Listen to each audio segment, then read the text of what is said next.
Letter carriers say they've been working for more than 500 days without a contract, and today they made their voices heard on the streets of USPS failed to protect Eugene Gates and others. Can't take it no more.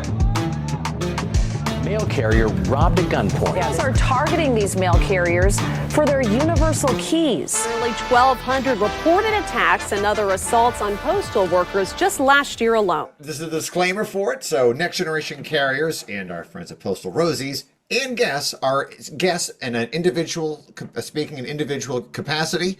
They do not represent the views of the NALC, the United States Postal Service, or any other entity that is spoken for in this program. Greg Samula, President of Branch 334 Framingham, also one of the co-hosts of Next Generation Podcast. But more importantly, if you enjoy our podcast, please subscribe to our monthly email newsletter. Go to nextgenerationcarriers.com and click email, fill your name and email, and click and subscribe. There'll be plenty of shows in the future you're going to be interested in, so please, or tonight while you're listening, please go to nextgenerationcarriers.com/email. My name is James Cohn. I'm the president of Branch 764, Dedham, Massachusetts. I've been a letter carrier for 20 years. And tonight we are doing a presidential debate with the candidates. Good evening, everyone. I'm Nicole Rhine. I'm your current National Secretary Treasurer. I am a letter carrier from Lincoln, Nebraska. My branch is Branch 8, Lincoln, Nebraska. I've had many roles in the NALC. All the way from being a steward to a branch president, to a state president, to an arbitration advocate, to an RAA, and then I was the Assistant Secretary Treasurer before I became the Secretary Treasurer in 2014. And as you all know, currently I am running for the National President of the NALC. Lew Drass here. I'm a member of Branch 462 in Huntsville, Alabama. I've been a letter carrier. I hired in at the post office in 1977, a long time ago. I've been a letter carrier since 1981. I've served as, I've carried mail for 20 years, served as branch president for 10 years. I served as a national business agent for 8 years, national director of city delivery for 4 years, and national vice president for 8 years, and I'm running for national president. And I retired in 2022 because my wife was sick, and now I'm back around, and I think I can make a difference. It's Mike Caref here. I am a letter carrier from the city of Chicago. Began as a carrier on May 28th, 1994. It's been a wild ride. I've done everything with the union. I'm one of these types that go to every event, every training, every meeting, every social activity, everything. For a lot of years now. I became a full-time officer for the union when I was elected as the vice president in Branch 11 Chicago back in 2009. And then I was elected as the national business agent in Region 3, which is the state of Illinois, in 2014. So I've been on the executive council of the union's leadership body for the past 12 years. And I'm also a letter carrier, Route 16, 22nd Street Station. I'm making my business to carry my route at least 1 week out of every year so I can stay in touch with what's going on. Hello, brothers and sisters. My name is Tony Manchmilano from Branch 210 in Rochester, New York. And my question for the candidates is, what would be your plan concerning NALC's legislative agenda moving forward? With the new administration, how will you keep the momentum going forward? And what will you do to keep it from stalling and its members and our union losing ground? Thank you. The question had to do with our legislative agenda. And we are absolutely ready to move forward with what we need to do legislatively with my team. There's kind of two sides to it. There's legislative things that we have introduced that are important, like the Protective Letter Carrier Act, the Equal COLA, buying back your time. Those are important legislative things that we want to get for our members. But there's also things we need to do with Congress to help the Postal Service to thrive and to modernize and do those kinds of things. And we have a list of those things that we need to take care of. There are some things that we can do, like raising the debt limit. There are things we can do and when I say the debt limit, the Postal Service has a borrowing authority that they can use to modernize. So that could be raised. The money we have set aside in our funds for retirement can be invested instead of put in treasury bonds, which will help the Postal Service. There are some other things that we also could do as well. There are things that we can do that relate to getting the Siegel report implemented that would move money back to the Postal Service from, that calculation they did in 1970. It's really hard. I know it's hard to get all this into 2 minutes, but there's also some other things that are written into the law about subsidies that can be given to the Postal Service. So legislation is really important to my team. We know how important it is to you. There are things, like I said, we want to do to help the Postal Service, which eventually helps you. There are things we want to pass that will make your life better, that you can buy your time back, that we need to do everything we can for your safety. And most importantly, we need to get our grassroots effort going and get all of our members behind everything that we need to do, because, you guys have that power out in the field to talk to your members of Congress and do all that. So we have that entire plan to move forward very strongly on the legislative front. So thank you for the question. Thank you. We'll go over to Lew Drass. Go for it. Okay. My plan starts with strengthening our PAC, the Letter Carrier Political Fund.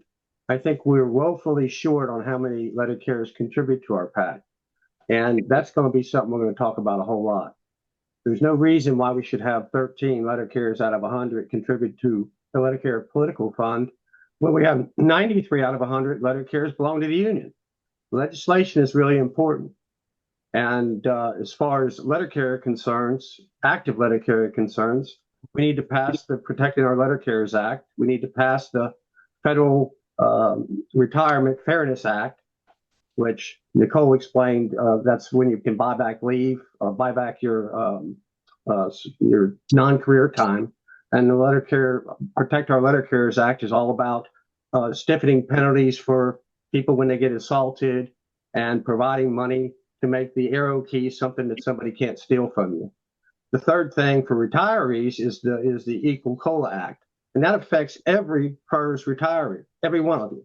There's 50,000 now. There's 178,000 that will become PERS retirees, and that you get a reduced COLA instead of, if the inflation rises above 2%, you get a reduced COLA. Like this year, CSRS got 2.8% COLA increase at the first of the year, and PERS only got 2%. And that ain't right. That's something we ought to fix. As far as the postal reforms, I agree with everything Nicole's saying. We need to increase our borrowing authority. It's 15 billion now. It should be 30 to 40 billion. If you just look at the revenue difference between when they made 15 billion and what it is now, and the trying to right size what happened when the post office department became the Postal Service, and we were not given our funds. All right. There we go. Mike, all you. Hey, what is the rebuttal part? I'm a little confused on that. If you want to go for 2 minutes, and then what's the 1 minute? If you want to go back and cover what Nicole or Lew had to say. Or I could just take 2 minutes. You get 2 minutes, and then if someone wants to say something, you get a minute for a rebuttal. Oh, like after we're all done, somebody can Yes. jump in and they get a minute. Okay. All right. Thanks for the clarification. And clock is ticking, and that's fine.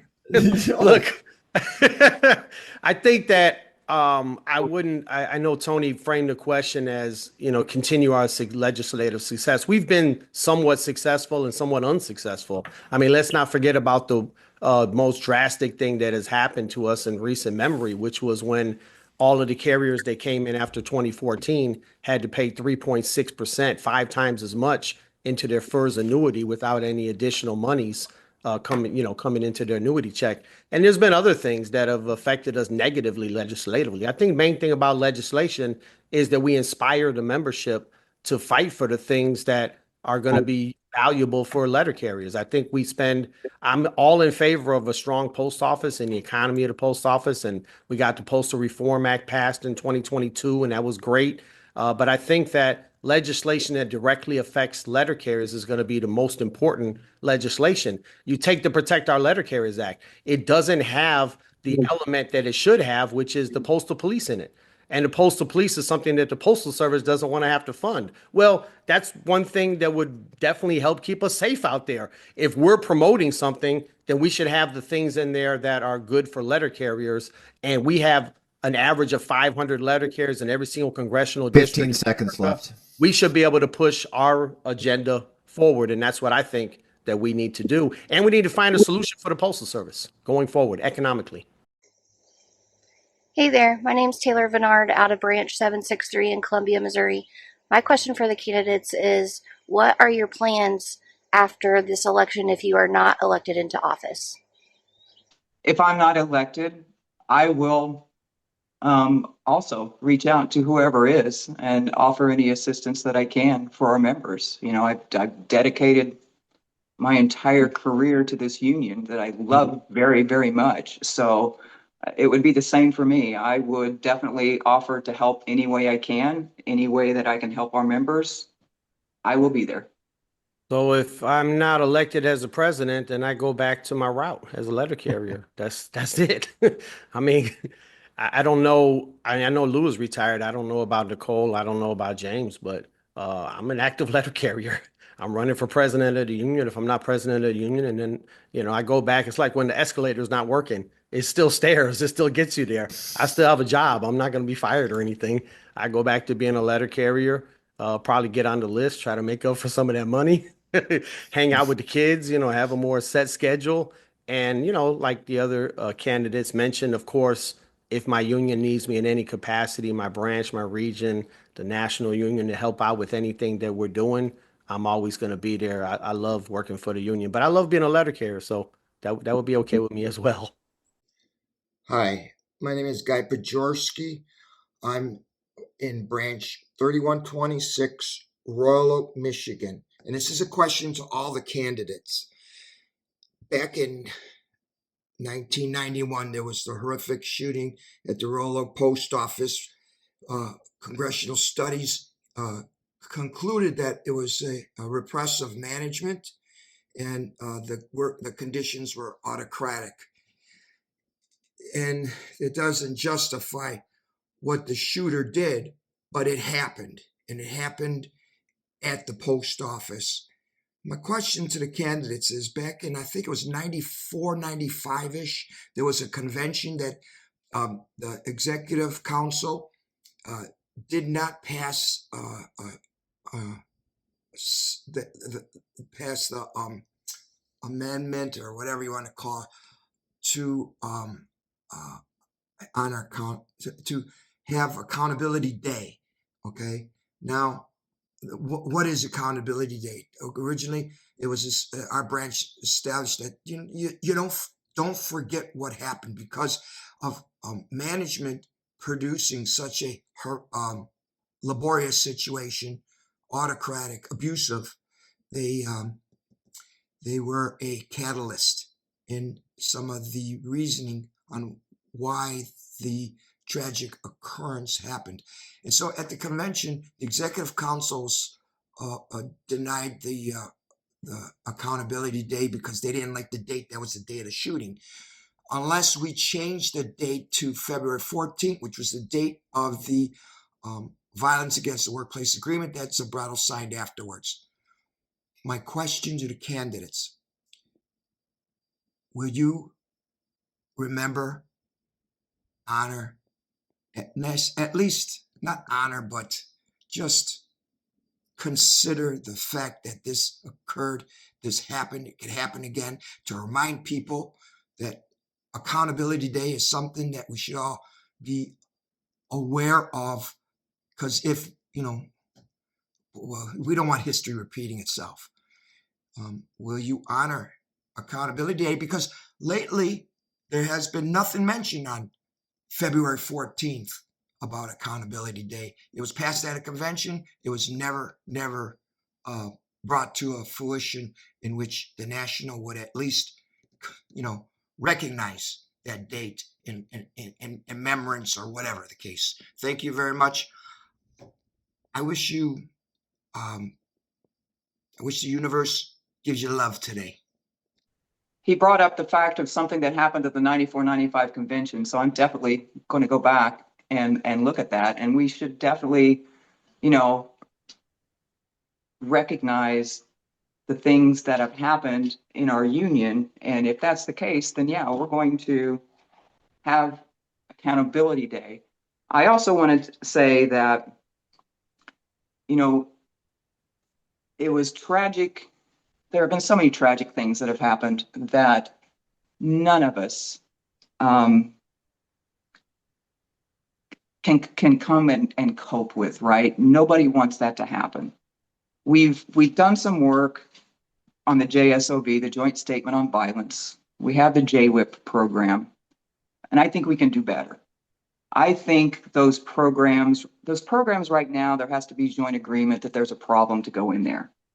And I think we need to make it to where if there are certain things that are happening, it's automatic. We don't need agreement to go in there. We need to be in and do whatever we can to deal with the horrible treatment that our members get. So I thank you so much for that question and that video. Thank you for letting us know about those actions at the convention. And I definitely will honor anybody we need to honor. And I want to make it to where our system is better to protect our members against bullying, violence, 15 seconds. Safety on the street. This can go to a lot of things, but thank you so much for bringing that up. I really appreciate it. So I did become aware of this, not in 1996. I first started going to the conventions in the year 2000, but we have a pretty extensive campaign team, and one of the members on the team was aware of this. We actually did post about this on February the 14th on our Facebook account, Caref for Pres. And at the time, I thought this person was just trying to save us all a little money and put Valentine's Day to the side and instead celebrate Accountability Day. But I did check it out.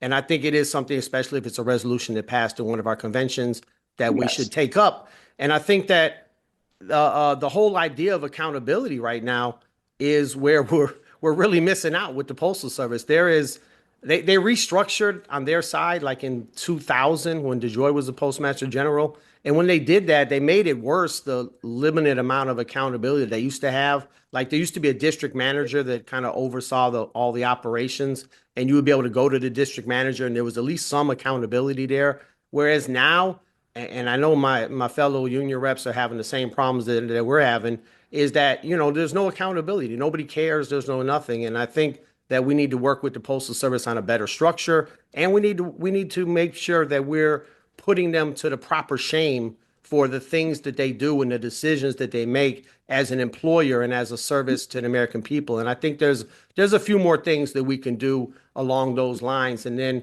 when you have hostile work environments, I think that at the end of the day, we're trying to get rid of the supervisors. I think that is what solves the problem. There's no real value in having those supervisors browbeating and harass the carriers all day. We don't have a street standard. What am I having a discussion with a supervisor about how long it's going to take me if I don't have a damn street standard? That whole discussion, all of that is just detrimental and negative and leads to hostile work environments. But we can attack them through the grievance procedure for the time being and work toward getting rid of the board supervisor. I remember Royal Oak very well. And that was where the Joint Statement on Violence and Behavior was born. And it was born on February 14th. And I do have much respect for that.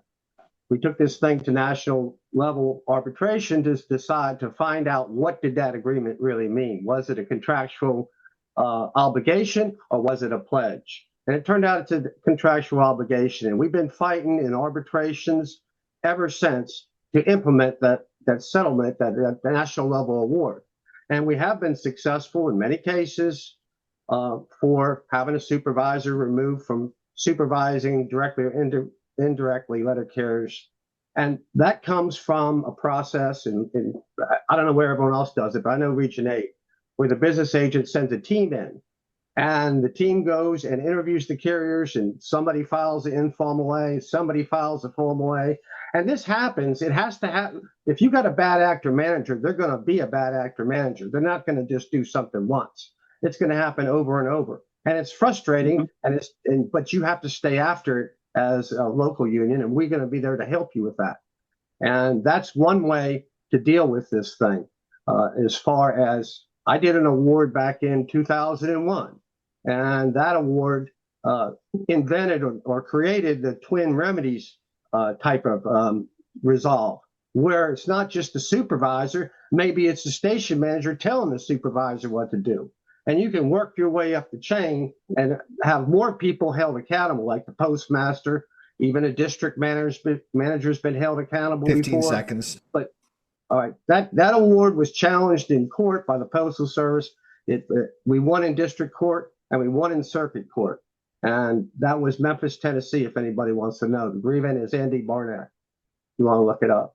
Cole, do you want another 60? No, I mean, the only thing I would add is, I agree also, I talked about how we need to have automatic things that go in there. And then the thing, the work after that is to hold them accountable for what they're doing.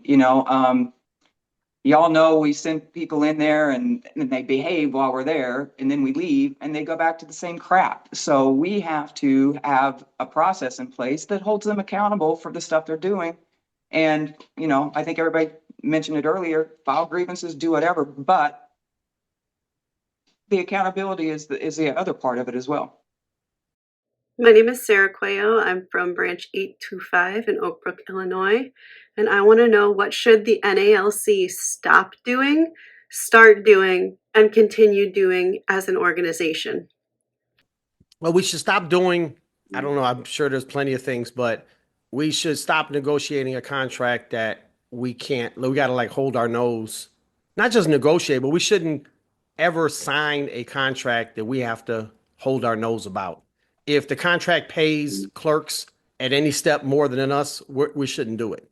If the contract doesn't accomplish the goals that we set out at the start of contract negotiations, then we shouldn't do it. And there's a lot of things, and you just wonder, why are these things not a non-starter? And that would be the first thing that comes to my mind, but I'm sure there's other things. What should we start doing? We should start doing immediately, coming up with a plan for what is the future of delivery in this country. Right now, Amazon is stealing our work, and the gig economy is stealing our work. And this is non-union, this is throwaway employees, and we're sitting back and not doing anything about it. And it's a huge deal. At some point, you're going to have some type of legislation or something. They had a rally in New York City not too long ago, maybe a month ago or something. And it was all about Amazon's business practices and them trying to get them banned in the city of New York. And there's tons of legislation and there's tons of things that we should be involved in, but we haven't even started the process. The process would start with, forming a committee, getting some smart people together, getting some feedback, getting some brainstorming. Anyway, so that's what we should start doing immediately and continue. I would say that we do very good training, and I'm just talking generally as a union. I think we do very good training for our union stewards and our union reps. And I think we do very good at filing grievances. We file a ton of grievances. We got a ton of really good union reps out there, and I'd like to continue that. I think we should stop being divided. That's what we should stop doing. This union is a group, we're too divided. We have to get on the same page. We have to row in the same direction. It makes us weaker because of our division. And that's one thing I want to do something about. That's what we have to stop doing.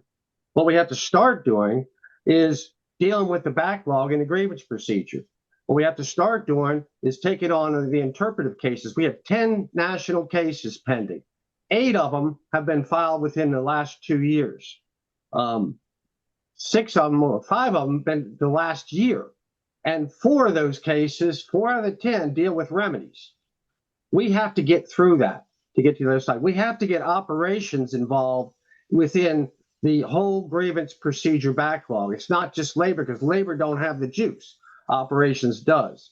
We have to get them involved. We have to do something about the regular regional arbitration backlog. We have to do something about the Step B backlog. That's what we got to start doing. To continue, what we have to do is continue working on what we're doing with respect to legislation. I think we have to continue the process of trying to get the reforms we need and trying to pass the bills that affect every letter carrier. And that's about it. Oh, and whatever. You get 30 seconds if you want to, Lou. Oh, do I? Yeah. Okay. But yeah, we have to continue and continue building our pack, like I said before. That's what we have to do. We have to make ourselves have more influence in Congress in order to get more stuff done. And I think we can do all that. What we need to stop doing, I'm going to echo what Lew said. We need to stop the division in our union. We got to stop the attacks in our union. We are only better when we are together. When we are divided, we are weaker, and we have a lot of things that we have to do. We have a lot of attacks that have been already put against us and other labor unions. We have got to come together, united, to fight the things that are coming and some of the things that are, already here, right? So that is definitely something we need to stop doing. What should we start doing? I agree. We need to address the DRT issue and the backlog. We have to address that. We have to work on legislation that we need. That is something that we absolutely have to start doing. The things that I talked about to where we can help the Postal Service. We have to be part of modernizing the Postal Service, right? To deal with, the mix of mail and the things that we're doing right now. We need to work on our legislation. We need to deliver for the members at collective bargaining. We need to work on improving safety. We need to get the Protect Our Letter Carriers Act done. We need to negotiate what we can for more safety for you on the street. There's a huge list of things that we need to, start doing right away.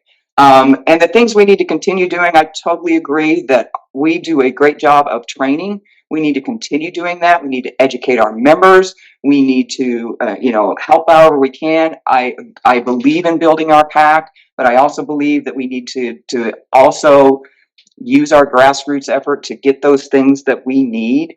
So there is a big list of things that we are good at that we need to continue doing.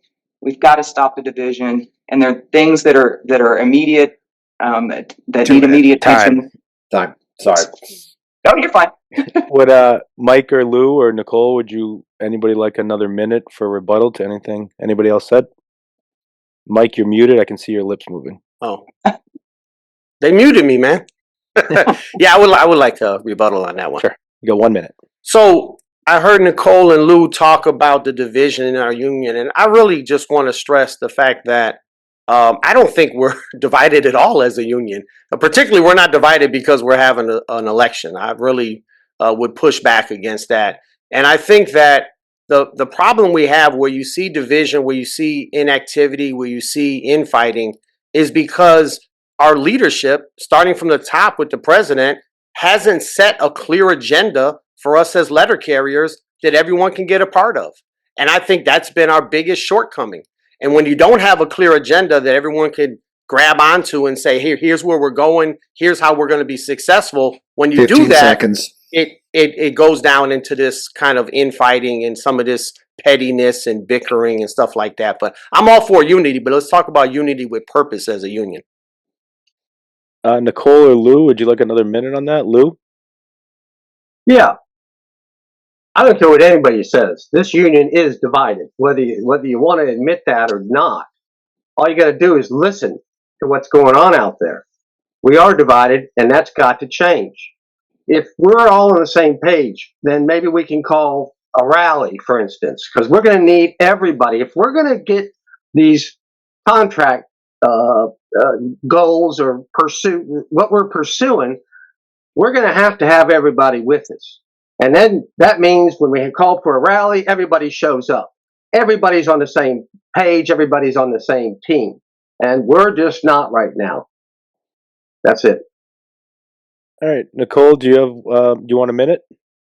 Yeah. Because I believe that there is division in our union and we have to do something about it. There has to be clear communication. There has to be transparency. I agree with all that. I'm ready to do that as your president. That we need a plan. We need to talk to our members. They need to understand what it is we're trying to do, and we need to move forward together. And we have got to get past this point we are to where we can do that. Hi, Paul Levine, Branch 343, mail carrier out of Washington, Missouri. Step 2 carrier, currently at Step D going to E. My question is for the candidates that are there tonight. How do you plan to get Table 2 carriers to support you when either one, you do not have a slate, or two, you don't have any Table 2 carriers or people on your slate that are just a carbon copy of our president, current president right now, because that slate is what has been the demise of our NALC right now with our past president or our current president, Brian Renfro. So again, what can you bring to the table that will support all of our carriers and Table 2 support, even if you don't have a slate or it's a carbon copy of what we are having right now?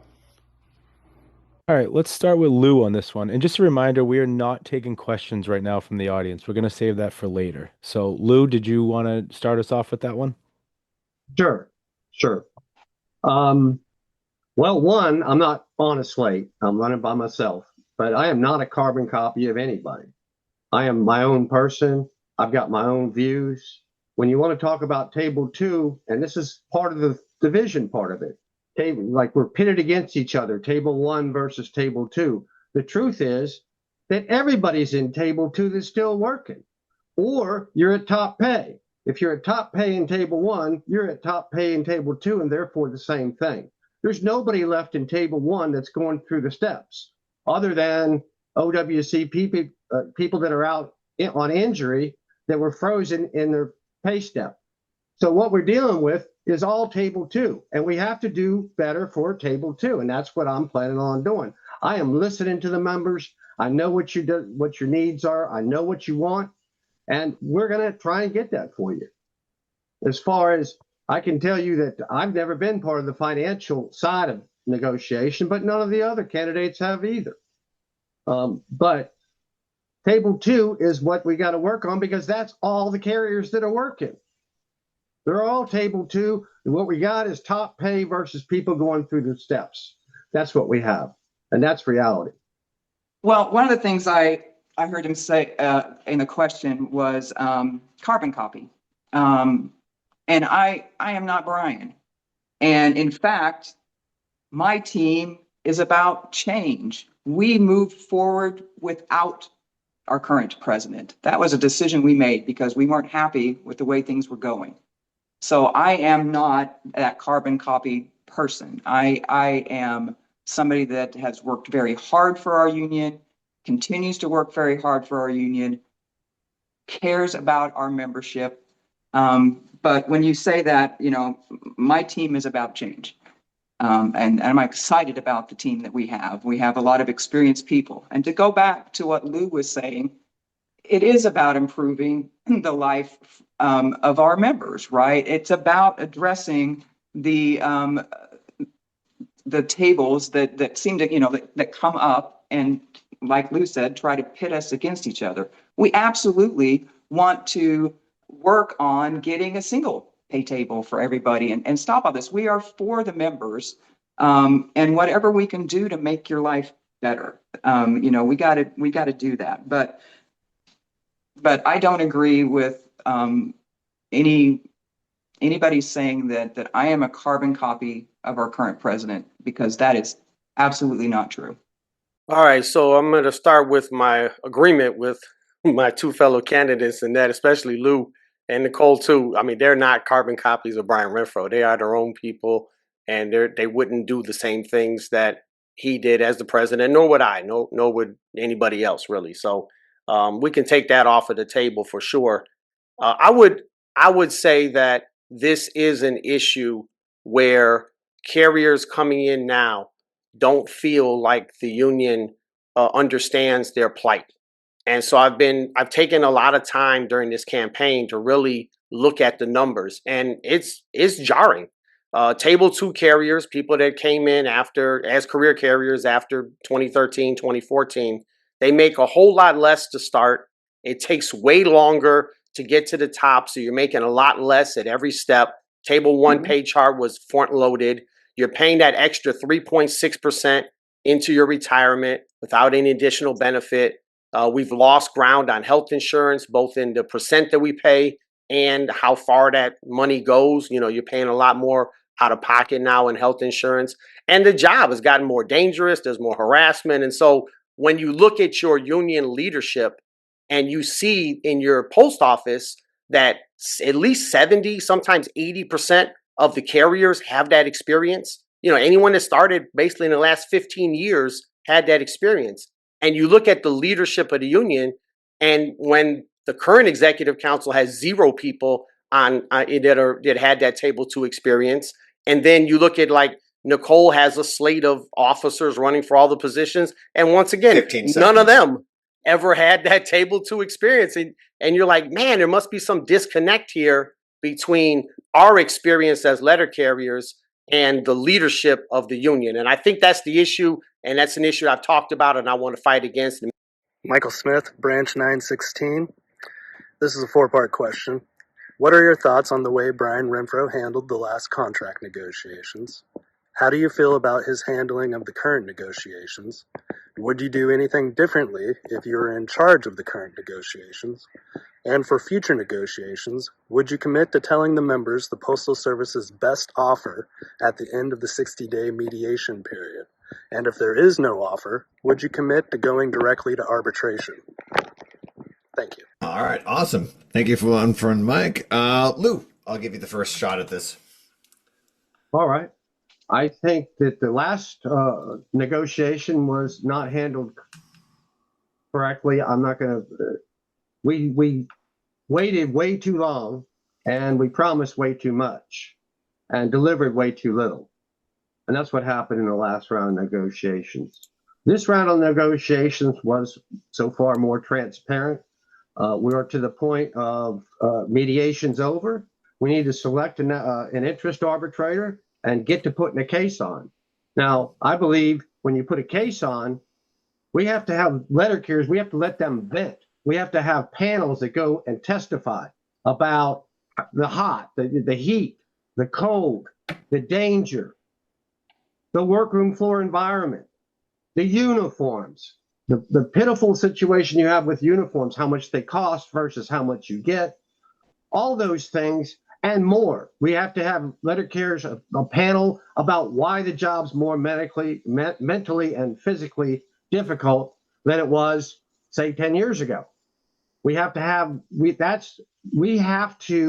let an arbitrator feel what's going on within the Postal Service. And that's what we got to do with this current thing. And in the future, yes, I'll share what their last best offer is. If you think that, I won't share every detail of every negotiation thing. I mean, I want to be transparent, but I don't like to play poker and show somebody my hand before I make a bet, you know, and say, oh, here's my hand. I'll bet you $1. You know, you don't do that.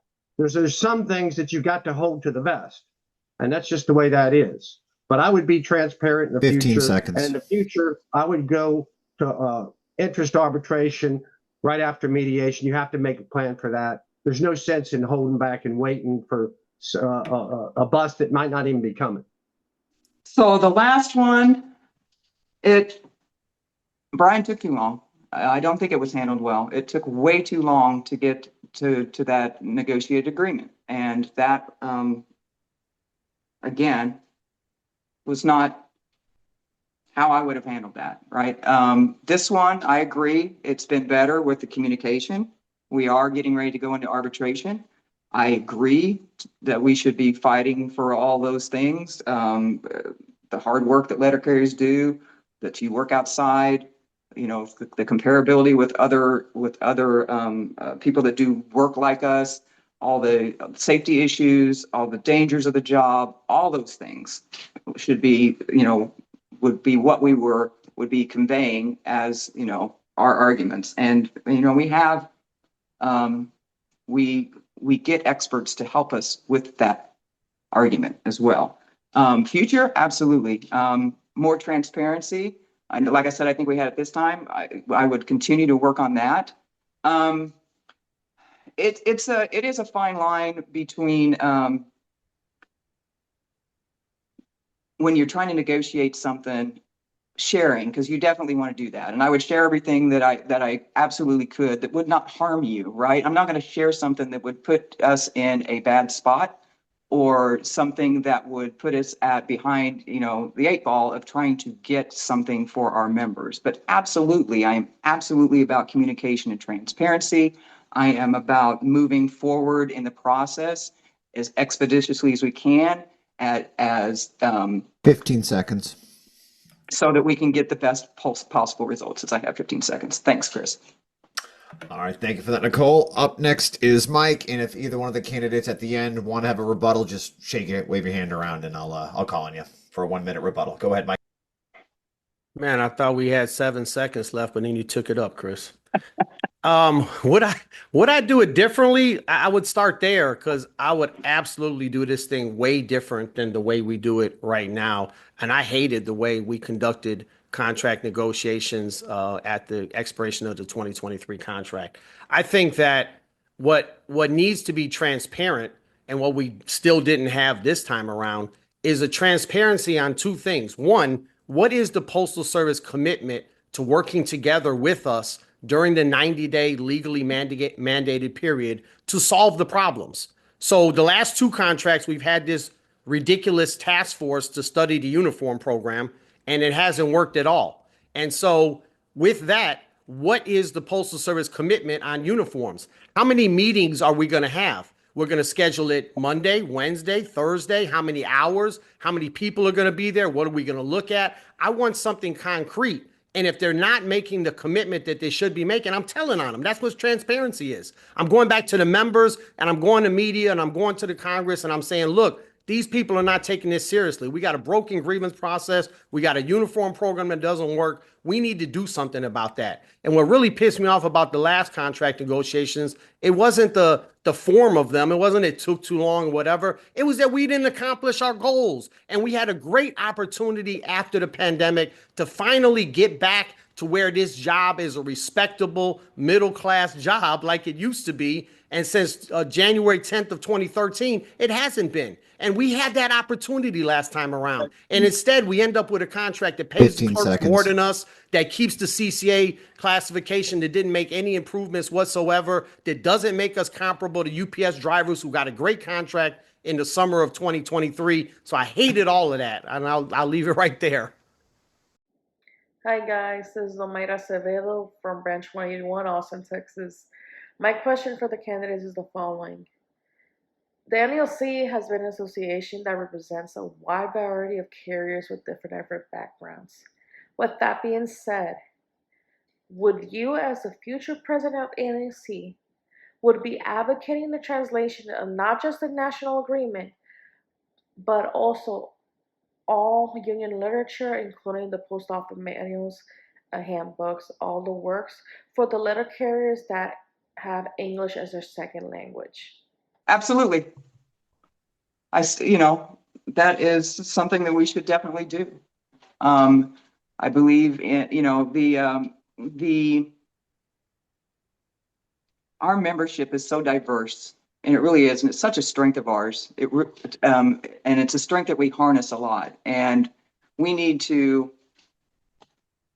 make, changes to where we are recognizing our diversity and doing more things in that space. And absolutely, this would be something we should absolutely do. Yeah, well, Mayra, I love that question. And people assume that it's, los carreteros que hablan español en Puerto Rico and todo este país, pero it's not just the people that speak Spanish. You have, like, I was in a post office in San Francisco, and a lot of them were, they spoke Cantonese, Chinese descent.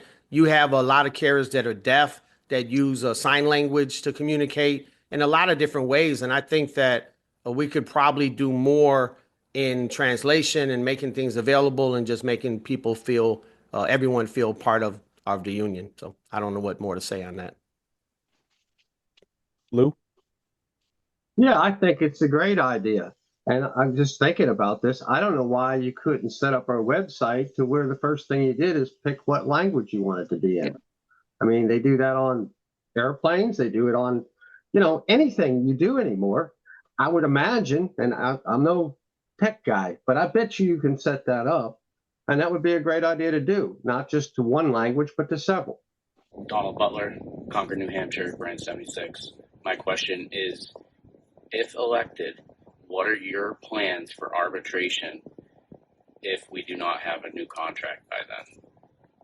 Yeah, so the question is, what would be the plan if I'm elected to president? We go to arbitration. I'm gonna be laser focused on the Postal Reorganization Act of 1970 and the law. The Postal Service has tried to cry broke in previous arbitrations, and they've been told that the statute is the statute. We went out on strike in 1970 to win that language, which is in the Postal Reorganization Act of 1970. And I'm going to be focused on that and say, look, are wages of letter carriers comparable right now to similar levels of work in the private sector of the economy of the United States? And we're going to spend a lot of time with a comparison between a letter carrier and a UPS driver. I'm not talking about the people that sort the packages and load the trucks at UPS. I'm talking about the UPS driver and what they make and what their job entails. We're on our feet all day. Well, you start with the similarities, right? We're national delivery companies. We wear uniforms. We drive trucks, that kind of thing.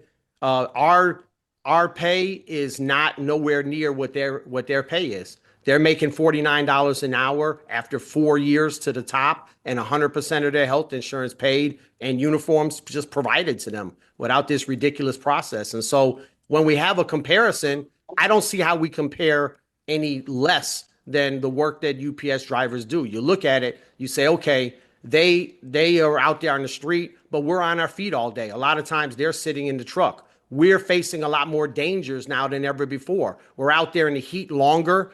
We're out there in the dark. We have later starting times now, and we have more dangers just by being out in every single community in America. There's a target and there's a responsibility. You can be brought up on federal charges under the U.S. code for being a letter carrier. UPS driver doesn't have to deal with that. They don't have to deal with a lot of the things that we deal with. And so why would we get paid any less if the law and the standard? If the election comes around and I'm president, you got to see where we are first in the process. If there's an arbitrator that still needs to be picked, we will expeditiously find the best arbitrator that we can to go forward with that. We'll put on, obviously the best case possible. We have lots of experts. We'll use letter carriers. And there are things that we have that we would like to get in an arbitration hearing and in any future collective bargaining rounds. I'd like to go towards a single table pay chart with a higher starting wage and a higher ending wage with shorter time to get through it, and full colas at every step. I think we should look at moving towards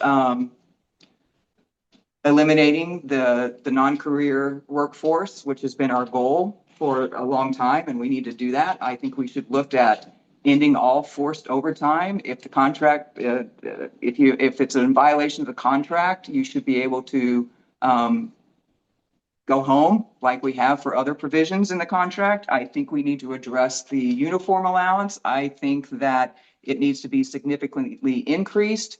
And at the end of it, then of course it would also go to where the Postal Service is taking it over automatically to where, they're just giving you a uniform. That's what it should be. I think we need to look at what we can do to reverse the trend on the cost for health insurance. I think that we should Okay, I think we should improve anything we can to protect letter carriers on the street. The current contract, of course, you're going to have to pick an arbitrator if that hadn't already been done. But you got to pronto get ready to go to hearing, and you got to, like I said before, you need panels of letter carriers to explain to an arbitrator to make that arbitrator taste what you taste with all this stuff, with with the starting wage and how that is, and the the heat and the cold and the difficulty of the job and the danger of the job and several other things. But that's the kind of case we got to put on. What Mike was talking about, that's our case for comparability.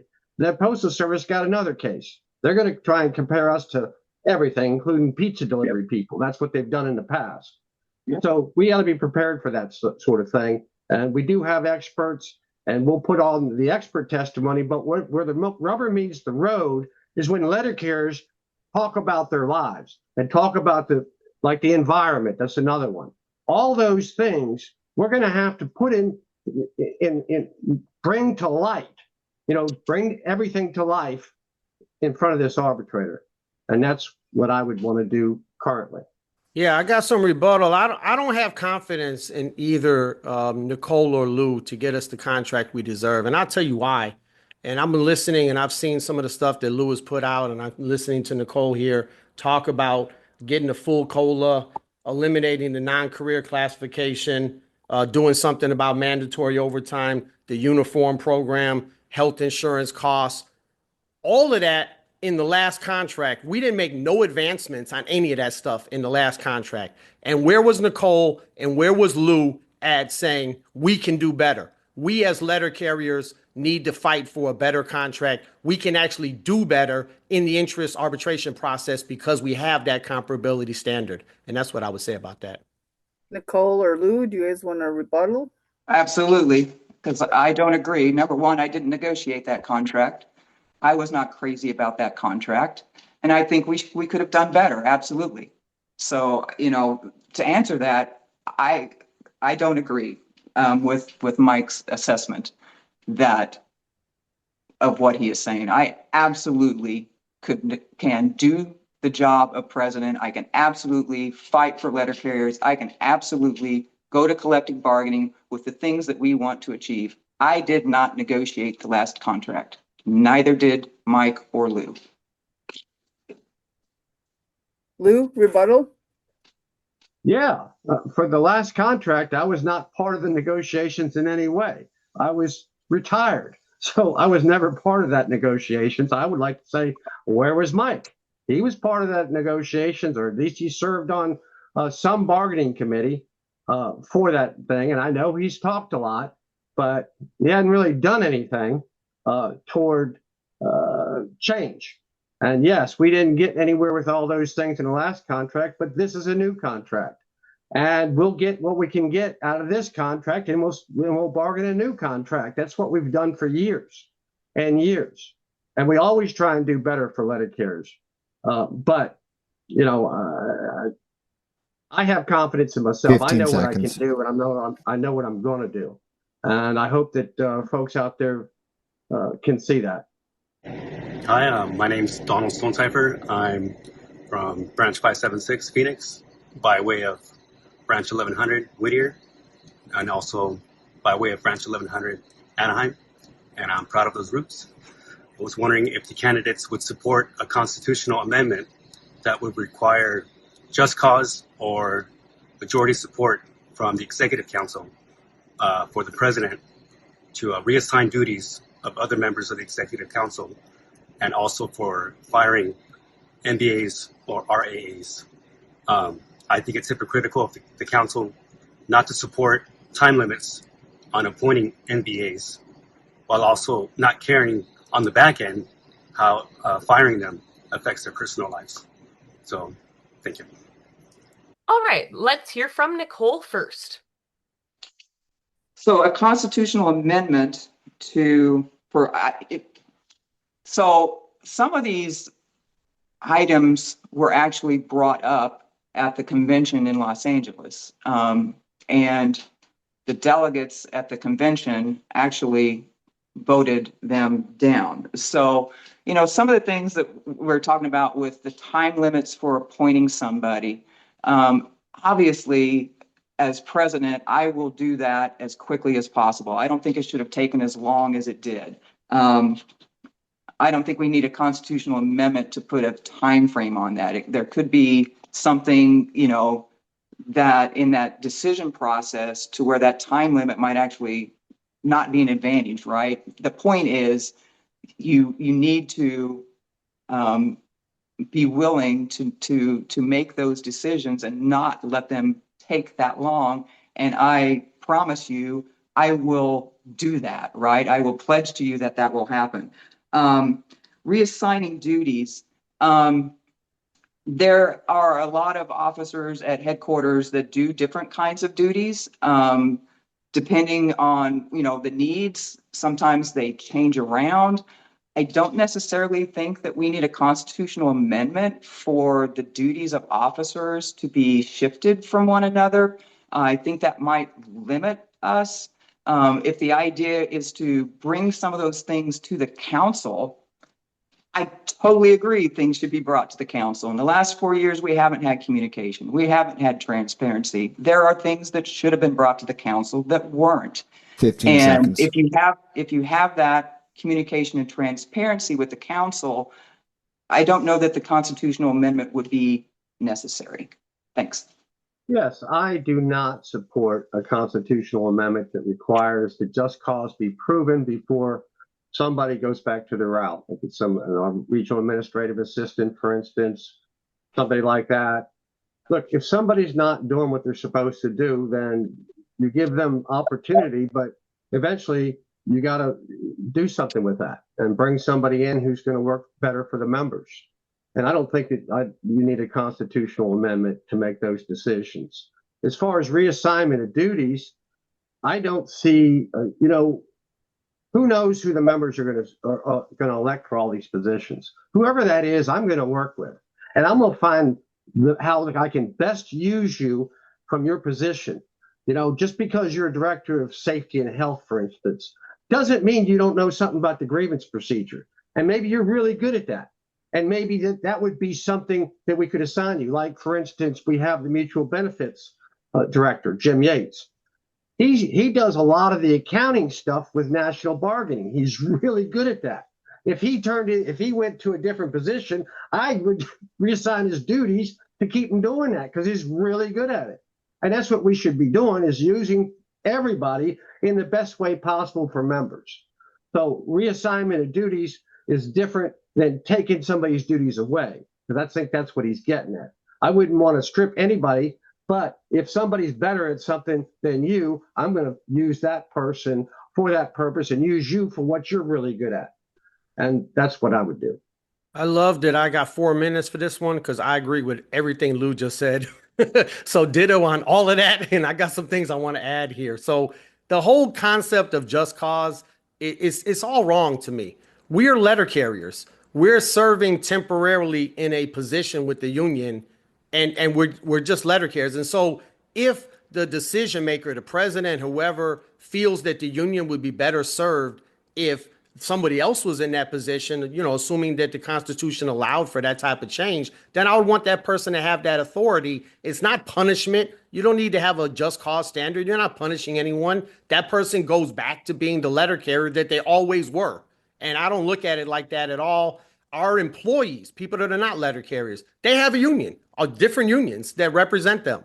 And we do have to have just cause and those type of things if we're taking any type of action against someone who's an employee. But a letter carrier, we're here to serve our fellow letter carriers, and I would leave it at that. One thing I would change, though, is the charges process. The charges is something in Article 10 of the Constitution that allows for every member to have input if they think an officer of the union is doing something wrong. And there's two things that bring forth the charge. You have an allegation that person, the officer of the union, violated the Constitution or that they were derelict in their duties. And we've been very negligent as a leadership body of the union where we haven't taken people's charges seriously. The most clearest example was when Brother Michael Rivera brought forth his charges And he said that President Renfro violated the Constitution because when you agreed to a stipulated agreement, that agreement should have been put to a vote by the membership. And we didn't appoint an investigator and follow the Article 10 15 process. seconds. And I promise you, if I'm the president, I'm going to make sure that we follow the Constitution and the Article 10 process. We don't have to change the language. It's already in there, but we have to make sure that we follow it. And we didn't follow it in the case of Michael Rivera's charges. And that was a derelict of our duty as a... The issues that we're talking about, they didn't exist prior to the last 4 years. We didn't have these problems before Brian became president. That's because we communicated and we worked together. And, that's one of the reasons that is one of the reasons why I'm running. And I just wanted to put that out there too. Devin Joseph, Branch 984, St. Charles, Missouri. I had a question regarding priorities for the candidates. I'd like you to rank what you believe would be most important to least important in 3 different things. Getting rid of diet colas, getting to top step faster, and a bigger general wage increase. Which do you believe is most important, and how would you go about it in contract negotiations? Thank you. All right, so I don't know if those 3 would be like my 3 things, but if those were the only 3 things I had to choose from, I would take the general increase first. I think it has the most impact. We have a situation now where only about 25% of our workforce is at the top step. Everybody else is at, some other step. And that's because there's so much turnover and so many people quit the job. And so traditionally, we've always wanted that high general wage increase because that ups your top pay, and then into retirement you get the top 3, the high 3, the average of the high 3, and it has a more lasting impact on your wages throughout your life. Now that's not as much the case, but it's still the case that a lot of our people are going to have this job for a long time and are hopefully going to get into retirement. And so that general wage increase is very impactful. The second thing I would put would be getting to the top step faster. I think that that's something that you get when you get more of your money up front. So to me, top step is the pay. That's the pay for a letter carrier. The amount of time that it takes me to get to the pay for a letter carrier is the time that the company is cheating me out of my money. That's the way I look at it. So I want to get to that point quicker so that I can invest my money and I can do things with my money and put that money in my pocket because I'm doing the job of a letter carrier, and the job of a letter carrier pays this amount. And then last, I would put the whole Diet Cola thing. It's not that significant to me. It is impactful. I get it. I would rather, have a full COLA versus the proportional COLA, but you can negotiate general wage increases and other things that negate the effect of the COLAs anyway. And I think there's ways around there where that's not as impactful. Yeah, I would rank them based on basically what would be the best outcome for our members. And some of what was said already, the general wage increases are important because that has to do with your salary at all of your steps, and it affects your top pay, right? Getting there faster, I think is probably the second. And I do agree with the COLA. There are other things that we can do that in the end work better towards getting that pay higher. You can kind of work around those kinds of things to actually do something. So I agree that it would be general wage increases because that's across the board, and that has to do with your pay all the way through to your top step, what your retirement's based on. Faster would be number 2, and the COLA would be number 3 for me. Just because we can do, again, other things to address that. For these particular 1, 2, 3s, my number 1 is a shorter time to get to top step. Because I think that our pay scale is light on the front end and heavier on the back end. And the only way to correct that whole thing is to shorten the time it takes to get to the top. And I would propose to do it in a different way, maybe not just eliminate like last time we eliminated step A. I would want to reduce the amount of weeks to get to each step. Right now it's 46 weeks all the way up the board, but I would want to reduce how many weeks it takes, because that would take care of helping everybody at every step on the way up to full pay. So that's my number one. My number two is full COLAs. I believe in COLAs. I believe that's why the job in table one pays what it pays, or, that's a big part of it. I think we've lost ground since we've had proportionate COLAs, or you call it diet COLA, or whatever you want to call it. But if somebody takes a good look at how much money Top Step gets each contract through COLA adjustments, it's a significant amount of money. And the lower end of the stick gets shorted on that. And I think that we have to have that. That's my number two. General wage increase is number three in my book. Not that it's not important, but you want to get a great general wage increase. What you're going to get from an arbitrator, we'll see. But everybody gets that from top pay down to bottom pay. And I think we ought to focus this contract on the lower end of the pay scale. All right. Do any of the candidates have rebuttals? I just had a quick rebuttal on that. Look, the reason why the general wage increase is significant is because it compounds. You get an increase in 2026 that's now built into your salary, and you can grow on that in 2027, 2028, 2029. I think the general wage increase is very significant. Nicole, did you have a rebuttal? No, I'd just like to add, ranking things. If I can do all three of them at the same time, of course, but I realized the ranking was it. That's real important too. The career, the table, all those kinds of things. That's it. Go ahead, Lew. Do you have a rebuttal? Lew's got a rebuttal. Just real quick. I would just want to point out that COLAs, general wage increases build, but so do COLAs. They build equally. That general wage increase. If you got a $1,000 COLA this year, then that's gonna be rolled into your retirement, and that's gonna be every year you're gonna get that. That's all. What is your plan for the national headquarters to combat management? We'll start with Lew on that one. The national headquarters to combat management. Yes. Well, first, like I said before, you got to get operations in the room. Right now, we just deal with labor, best I know. And operations has got to be part of it, because a typical postmaster doesn't answer to labor. Labor can tell that postmaster whatever they want. But that postmaster don't listen to labor, they listen to operations. That's the chain they work for. The postmaster answers to the POOM, who answers to the district manager, who answers to the vice president. And that's the system that we have. And they have got to be brought in as part of this whole thing if you're going to get somewhere. So that's one change I would like to make at national. All right, Mike.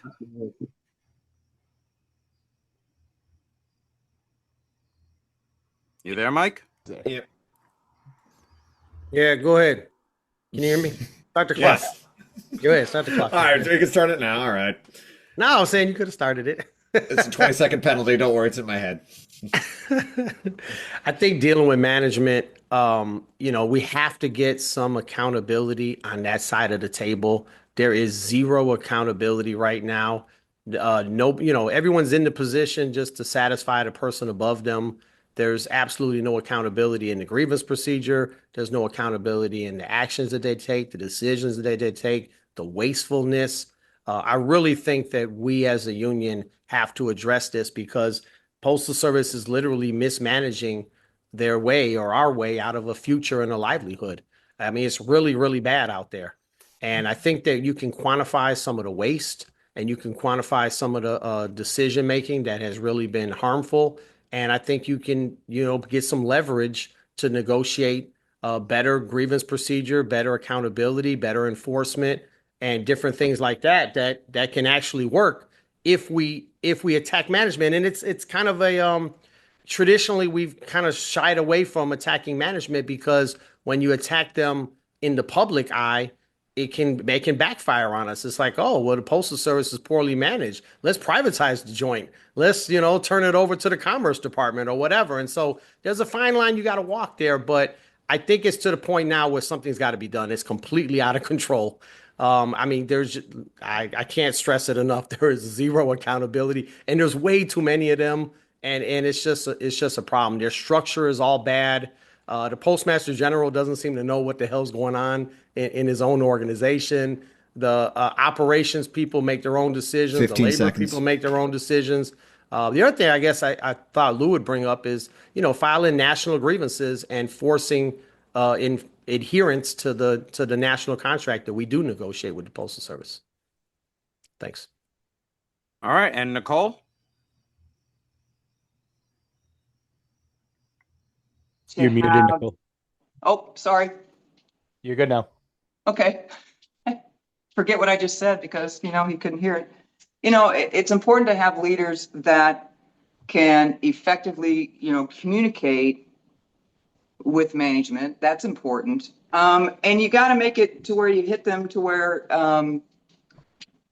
it's in the financial pocket for them to come around to some of the things that make sense to do. I mean, there's all the things that we, of course, can do with filing grievances and all that kind of stuff.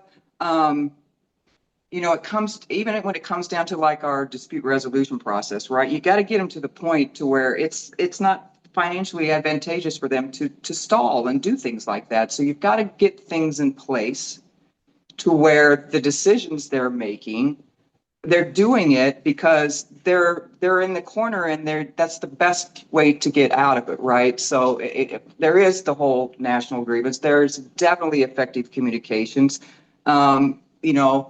They don't want an efficient grievance procedure. We have to make them want it. We've got to file that grievance. And again, we've got to put the things in place to make it to where it forces them to do things. For example, right now, if when it comes to settlements that aren't precedent setting, right? They'll push things off because they want to get something that's not precedent setting. Well, you put some some rules in there to where that's not the case. It incentivizes them to settle it at an earlier step. So there are definitely things that we can do to make management come and to the table and do what they have agreed to do. 15 seconds. Mike, Lew, do you have a rebuttal to that? I do. Can I go? Yeah. Okay, I'm sorry. So, like I say, we got to get operations in on the game. But what we really have to do is convince management that I don't think we need a new grievance procedure. I think our grievance procedure isn't the problem. I think the problem is management wanting to stop our grievance procedure. They're just standing in the way. They're intentionally destroying our grievance procedure and then calling it broke. And I think that's wrong. And what we have to do is talk about compliance. We have non-compliance now, which causes escalating remedies, which I'm a big fan of. And that's the only way you can get compliance. But if you could educate them and get them to understand the kind of liability situations they're creating by doing exactly what they're doing, installing this grievance procedure, I think maybe we could get somewhere. Mike, do you have anything?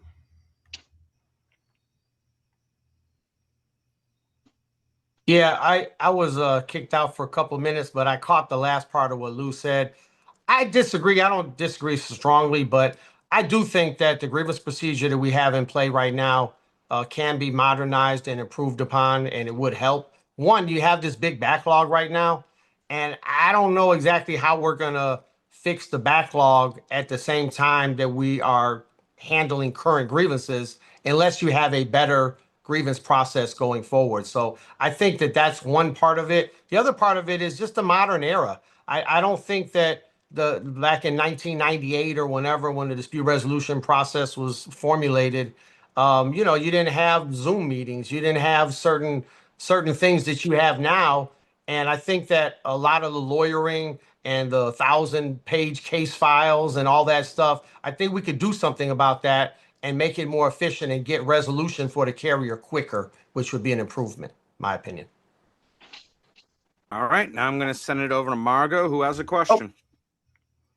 To rebuttal on that, sorry. Oh, I'm sorry, Nicole. Did you not get? Yes. I was just going to add, you got to, keep in mind that the Postal Service has never taken the initiative to bolster its finances. We've always had to take the lead on that, and I have a list of things that we can do to address that issue, that they don't take that initiative, and doing so, that has a direct effect on a lot of the things that we want to accomplish with the Postal Service and our agenda. So I just wanted to throw that in there. All right, Margot. All right, my question, we're shaking it up a little bit. So I wanted to express that many communities like mine in Des Moines, Iowa, are experiencing rapid expansion, especially through the suburbs. And even though those routes are urban by any definition of the word, they usually end up becoming rural routes. So what's going on there? Has the NALC been grieving this or doing something about this? And what do we think about combining the rural and city craft and unions? Let's call on Nicole first. I absolutely think we need to reopen the conversation with the rural carriers and discuss a friendly merger with the rural carriers. We both do outside work. I think we would be better together. I think that would be a great thing for both of our crafts. And we're, as far as the territory and all that, I know we even have an interpretive issue right now about collection boxes that they're moving on territory as well. So we're constantly monitoring that. But the end of your question, should we talk to them? Absolutely, we should. We should pick up that conversation and talk to the rural carriers about a friendly merger. Excellent. Let's talk to Lew. Yeah, I agree. As far as a merger would go, merging with the rural carriers would be a smart idea if they were willing. But as far as the territory goes, when we have expansion, they are assigning most territory to rural carriers where they have a choice. And there's a whole pocket, there's a whole pile of grievances about city-rural disputes that's been sitting there that I worked on a long time ago. That has got to move, at some point.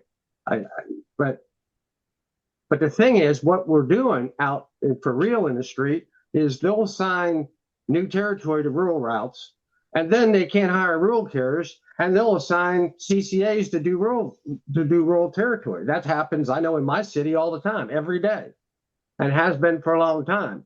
And the Postal Service cries that that's the only way they could get the mail delivered. And you talk about moving territory to city. If you're going to have city carriers delivered, then make it city territory. And so far that falls on deaf ears, but I'd like to do something with that. All right, let's hear from Mike Caref. Yeah, I think that this question, there's got to be something we can do with the law that allows the Postal Service to assign delivery, because as long as there's somebody else out there that is going to do it cheaper, the Postal Service is going to have an incentive. I mean, we always want to negotiate the best contract for us, and we don't want that to result in the work going to somebody else. And you're absolutely right, Margot, that, all these real cities out here have rural delivery. And I don't know, to me, having a city letter carrier in uniform in a community is valuable. That person is out there, that person's looking out for the elderly, they're looking out for the kids. They wear the uniform, there's accountability, there's responsibility there. I think that there's a way to look at the law and say, if these factors are in play, if you live in a city, you're going to receive city delivery by a city letter carrier. And I think that would be a step forward if we could try to get to that point, because otherwise it's always going to be a race to the bottom. And the Postal Service, I mean, not just rural carriers, they want a highway delivery contract out, gig economy, it's going to keep going in that direction unless you have a guarantee that work and that delivery is going to be done by a city letter carrier. As far as merger with the rural letter carrier union, I don't really have a lot of knowledge of that. In theory, it sounds like a good idea. I'm sure that we're expending resources in the ways that they're expending resources, and they're kind of duplicative, and you can kind of do that maybe better if we merge together. But that would take a lot of legwork and meetings and organizing and figure that out. We would still have separate contracts, so it wouldn't merge the contracts per se. So I don't know. I don't know about that, but it'd be something I would definitely explore if that other union was interested. All right, excellent. Do any of the candidates have a rebuttal?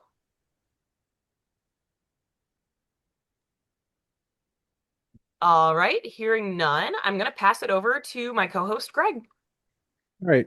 So the NALC seems to be in the business of helping to save the post office. We see it through the political fund, and we've seen Brian have ideas, or the executive council have ideas on moving the money around and stuff like that.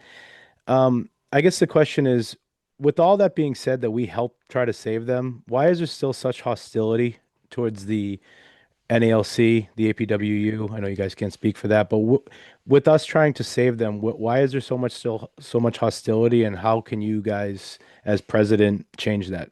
I'll call on Mike first. Yeah, I love that question, man. It's Oh, thanks. I wrote it.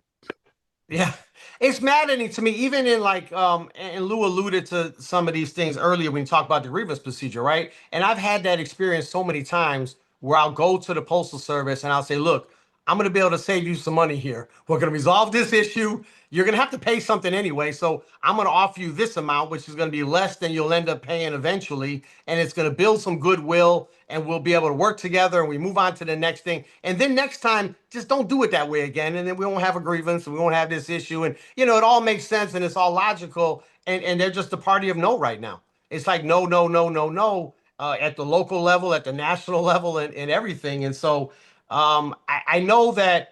And it's not just the modern era. That's not something that Brian Renfro invented or Fred Rolando invented. If you go back and read the book, Mailman USA was about President Doherty way back in like the 30s and the 40s. They were doing it then. They were trying to make sure that the Postal Service, doesn't do stupid stuff. And that's the Postal Service we've always dealt with. And they unfortunately hold the keys to a lot of our livelihood. And so it is important that we kind of bring them along. I want to know what kind of influence we can have first with the Postmaster General, which I think is not going to be much, because the Postmaster General is a CEO type, and I'm not sure we're going to make any headway with him. But then the Board of Governors, I'd like to see if we can make some headway, breaking it down to them, showing that this is not productive, this type of relationship. Letter carriers can build the Postal Service. Letter carriers can make the Postal Service look good and be the delivery mechanism for America and provide that service. The people that are in our way is postal management.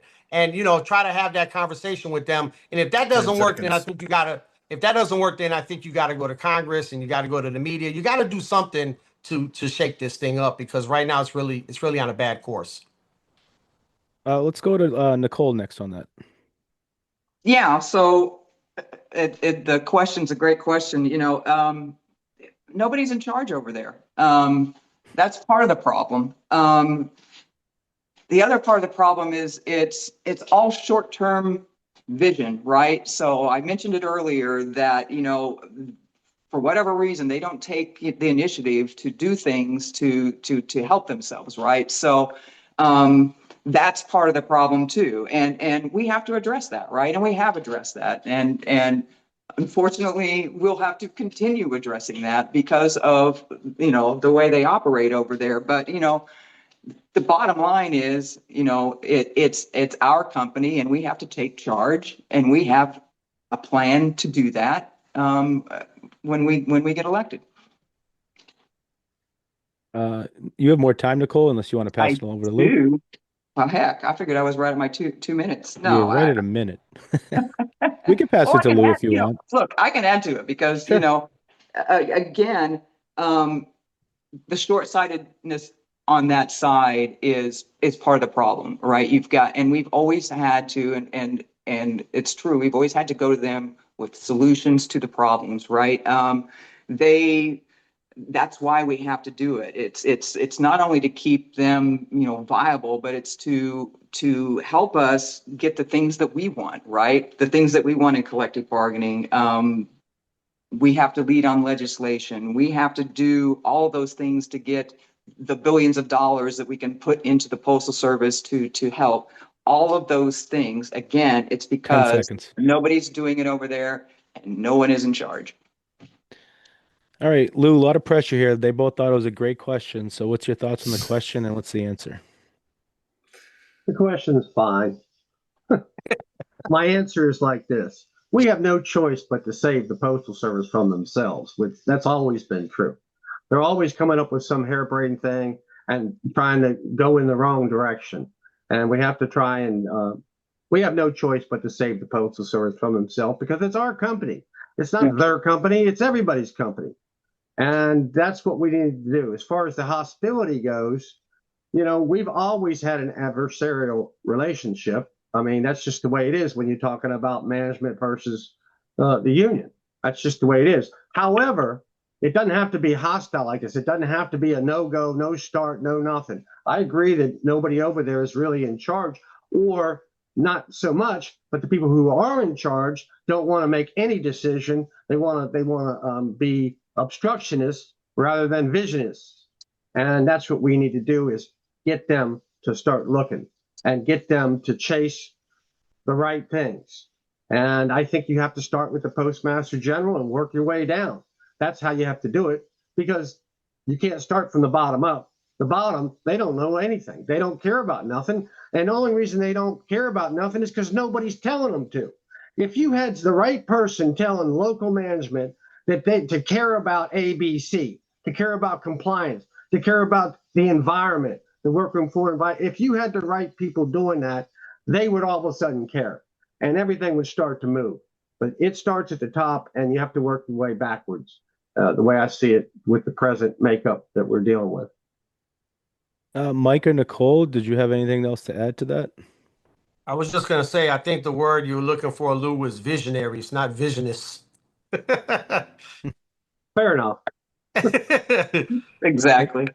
Yeah, like I said, it's on us, and it always has been, and it continues to be, and we'll do that. All right, I'm going to pass it over to my good friend James Capone. All right, everybody. So how do you plan on dealing with the interpretive decisions that the United States Postal Service is filing and how they're causing a backlog while also not sitting on these to get them situated? Nicole, you first. Okay, so, we have several interpretive issues pending right now. I think you're referring to the grievances. So there's the one that has to do with the interpretive issue the Postal Service raised about if a decision isn't heard in 14 days at step B, that it's untimely. They've taken that position. We obviously disagree with that position, especially when you consider that, they aren't activating backups to get those decisions done. The caseload that is being held, if that's what you're talking about, isn't necessarily about that issue, right? It's the other interpretive step issue that most of the cases that are being held for an interpretive issue are, and that is the one where the Postal Service has filed that interpretive issue that a remedy should not include payments to stewards, the union, or a charity, right? There are cases that are being held for that, but not necessarily for the 14-day. It's a matter of getting those looked at and resolved if possible, or going forward with them, because obviously, it's important to help with the process, the DRT process that we have, but the 14-day has not caused any holding. It's the other issue that has, and absolutely, we need to get those moving and taken care of so that we can free all that up. All right, Lou. Yeah, the interpretive disputes, there's 10 of them. And 3 of them, 2 of them are older cases. and 3 of them are 2 years old, and the rest of the 5 are been filed within a year. As I said before, 4 of them have something to do with remedies. And one of them's about a case in Kentucky where management agreed to a remedy and then they didn't comply, and the thing's gotten so out of hand, management, instead of paying it or doing something with it, they take it interpretive. There's a remedy case about Article 8.5.f, remedies for that. When they violate that section, is it appropriate? Are we entitled to a remedy outside of just getting paid? The one about the steward pay and the payment to the branch, that case, there's 2,700 grievances pending held for that. That's just the regional level. That doesn't have nothing to do with Step B. The other one, there's an interpretive dispute about a 1767 and remedies that comes from Mike's region, that whole interpretive dispute. The thing is, we got to get an interpretive arbitrator. We got to get dates, and we got to start scheduling cases. That's the only way you're going to get interpretive issues solved. And if we have to take them oldest to newest, that is so be it. But what we used to do is we'd pick the cases that were, we wouldn't always pick the oldest case. We'd pick the case that we need an answer to. We need an answer to all these cases. And since I left in 2022, we've only heard one national case, one. And that's just not acceptable. So national arbitrator gives us 2 dates a month. You bargain for how many dates they're going to accept. You get your date 6 months out, 15 seconds. And you schedule some cases. And that's how you do it. And that's how you get that moving. And I know how to do that. I've done it before, and I will take care of doing that. All right, Mike. I agree with Lew, and he already offered to help me out if I should win as the president. So I appreciate that. And I think he's absolutely right. You got to get in there and get those things resolved. No matter how it falls. Look, you're not going to win them all, but not getting it resolved is what really hurts us. And so I would say for sure we mishandled. Well, I was gonna add in that we could also look at negotiating language like the APWU has, which allows, instead of just taking the national grievances in order, it allows either side to prioritize in the Article 15 language, so you could bump something up and put it at the top of the line or whatever. That's something we can look at. But the HIP grievance, I would say a huge mistake on our part. I think we had a lot of leverage because the Postal Service was like, if you remember in 2023, we filed all those HIP grievances. They were falsifying our reports, all of us active carriers. They were, saying that we had taken certain trainings that we didn't take, that they were providing us certain information about the heat and how to protect ourselves, that we weren't actually getting that training. And Eugene Gates died on someone's front lawn out there in Dallas, Texas. And so we had leverage to take that issue, and the Postal Service is running around telling the media, oh no, all of our letter carriers, they get heat illness prevention program. Well, though we weren't actually getting the damn training. And so to allow the Postal Service to put that issue on hold and we couldn't process grievances, when we did that, we lost all of our leverage. And we're doing the same thing now with the most recent dispute, which is on remedies.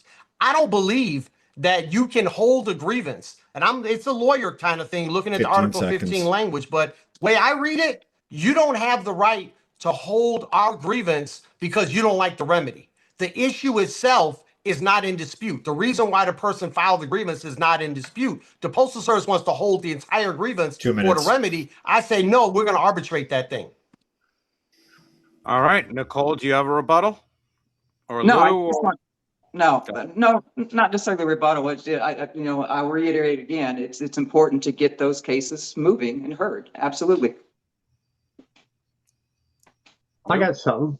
Yeah, I just want to say that we don't always take the oldest case first. We hadn't done that. Now I'm just saying the Postal Service might try and insist on that. If you look at the oldest case we have, it was filed in April of 2007. So we've heard a whole lot of cases that were filed after that. And that's what we really should be doing, is prioritizing what we need to have heard with the Postal Service, knowing that their liability is what it is in those cases. They should have enough sense to do that. If they don't, fine. We'll get to we'll in short order get to that, because we're going to schedule these cases and we're going to get them heard or resolved. Mike, do you have anything to add? I would just say I don't have the language in front of me, but I'm pretty confident, and we've been told by President Renfro and Executive Vice President Paul Barner that there is language in Article 15 that says that, that's the default, that it has to go in order. And therefore, you got to either try to change the language or you have mutual agreement. And probably in the past, we've had mutual agreement to leapfrog and put something forward that both parties agree to put forward. But right now, like I said earlier, they're the party of no. So if we don't have it in black and white in the contract, we're not getting any type of agreement or any type of accommodation from them right now. All right, I'm going to throw it over to my co-host on the roundtable, Greg. Oh, thanks. Sorry, I was just laughing at the chat. Switching it up a little. I've been told that the NALC is a $1 billion organization, but a lot of the members, and I probably just broke news to 325 of them, don't know that. One, how do you feel about running a $1 billion organization? Because you will be the top of that. And what does the everyday rank and file member get out of being a member of a $1 billion organization? I'll start with Lew on that one. How do I feel about it? I feel okay about it. I mean, I know it's a $1 billion organization. There's a lot of different facets of that. And there's a lot of people that you're going to have around you, experts and all that kind of thing. But what does the rank and file get out of it? Well, here's what I want to make sure they get is the best representation possible. We're not going to scrimp because we're a $1 billion organization. We're not going to scrimp on money that we can use to send teams into places or have groups of letter carriers help with route inspections or the joint statement stuff or anything else that comes along. When we can train folks to do things, and we have been very successful in doing that through the years, and I will not worry about using money to do those things so long as the money you're spending is serving the members and helping them get through whatever it is comes up. Nicole? Yeah, so we are a $1 billion organization when you take into the account the union and our health plan. And it's important, to understand, how our organization works and how we do the things that we do, and we monitor all of the funds of the union and what we do with the funds of the union. And obviously, the biggest thing that we have those funds for is, number one, a great health plan, and number two, it's representation, right? It's representing our members. It's doing whatever we need to make sure they have the representation they need. It has to do with making sure that we do any kind of training that we need. It's resources to fight off the attacks against unions and collective bargaining. It's resources to go out and do the things legislatively that we need to do. It is all those resources for the regional worker compensation employees that we have that help our members with their claims. It's our regional grievance assistants that help with grievances out in the field and branches that need help. It's all those trainings. It's the legislative and political organizers that are working on, our PAC and are working on educating our members. So yes, you should know that the union is we are very strong, and we have resources to do the things that we need to do to help you and and also, the other thing I was going to say is that, when things come up, we use those resources for crazy things that the Postal Service is doing as well, and the crazy things the administration is doing. So I have lots of experience with that. Mike? Yeah, it is humbling. The union is a lot of different facets, and the economics of the union is something that you really have to take to heart and not just jump in and make drastic decisions. We have four main sources of income. We have dues, obviously. We have a building corporation, and real estate all around the country. We have investments that, we make money off of our money. And then we have the service allowance, which is money that we get from the government that as a result of having a health plan in the federal system. And so all that money comes in and you got to manage all that. You got to make good decisions on behalf of the members. I think the second part of the question, are the members reaping the benefit of that? I'd say, hell yeah. I think that there's a lot of things that we do is because we have money. I mean, starting with just all of the training that we provide, the branches get 2/3 of the money, but the national union provides through the regional office or through headquarters provides a ton of training for those branches to help them out, being officers and enforcing the terms of the contract and things like that. But you got now we have the emergency response team. You know, it gets deployed out anytime there's some type of trauma or whatever. We have the Disaster Relief Foundation, provides grants to our members that are dealing with a natural disaster and then gets them the money right away. They don't have to wait on insurance. And then OWCP representation, Nicole mentioned. I mean, that's a great deal for our members that are injured on the job. They get that for free.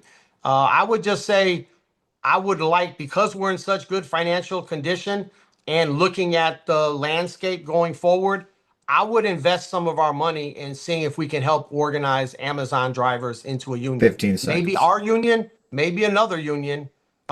Chris, I don't think you're supposed to jump in, but you know, I think that would be 15 seconds. I think that would set us up for the future, and it would be a wise investment of our funds. All right. Instead of rebuttals, I'm gonna switch it up real quick.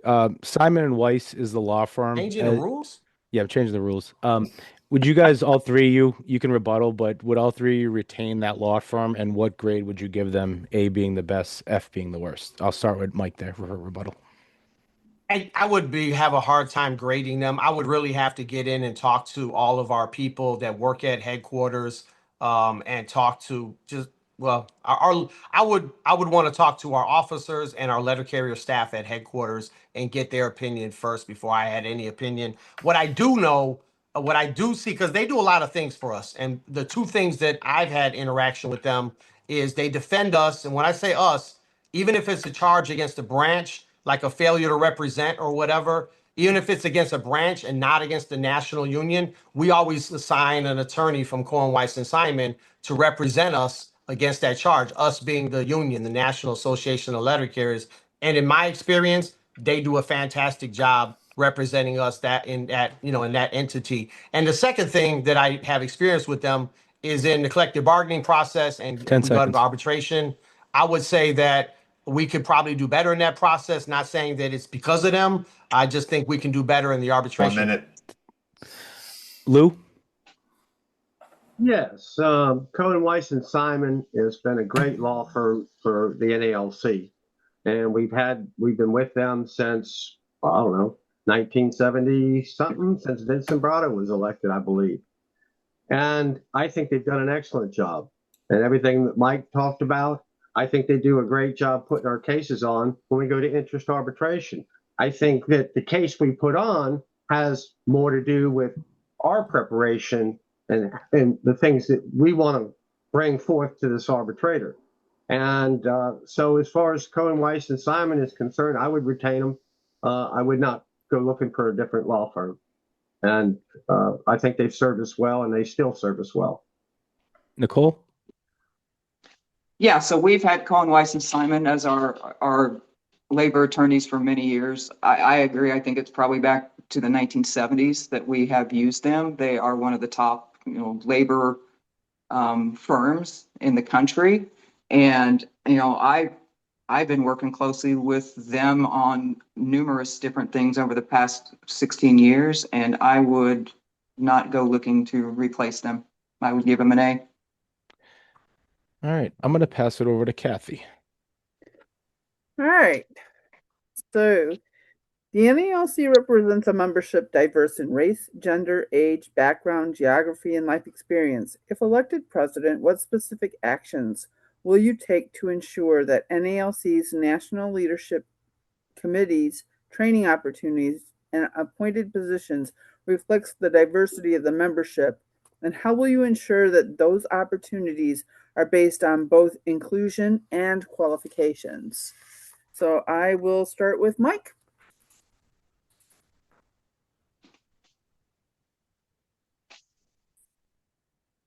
So can you guys hear me okay? Yeah. I couldn't hear the question that good. Is it on my end, or did you guys hear Kathy okay? Yep, we did. You sound a little. You kind of So broke in and out when you first talked, though. I must have a bad connection or something. Kathy, just repeat yourself and move close to the microphone. Oh, was it on her end? It's So I sound it's fine? not the computer. So,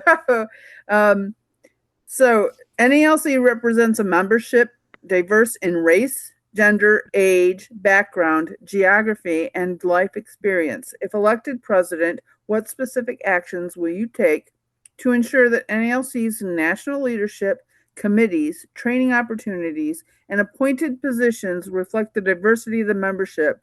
And how will you ensure that those opportunities are based on both inclusion and qualifications? So I don't think we have the problem of not having qualified people to represent, the spectrum of membership that we have. Obviously, there's a lot of the membership is changing and has changed. I think that the main thing that we look at when we look at this kind of situation is the number of women, female letter carriers that we have in the craft is ever increasing. It's almost getting close to 50-50 scenario. And traditionally and today, even, I think there's 3 women on the executive council of the NELC out of 28. And that's a really bad ratio. I remember looking at that situation. We were in Houston for a rap session. I can't remember what year. Maybe it was 2015. And I took a picture of the stage and I sent it to then President Fred Rolando. And I'm like, what's wrong with this picture, brother?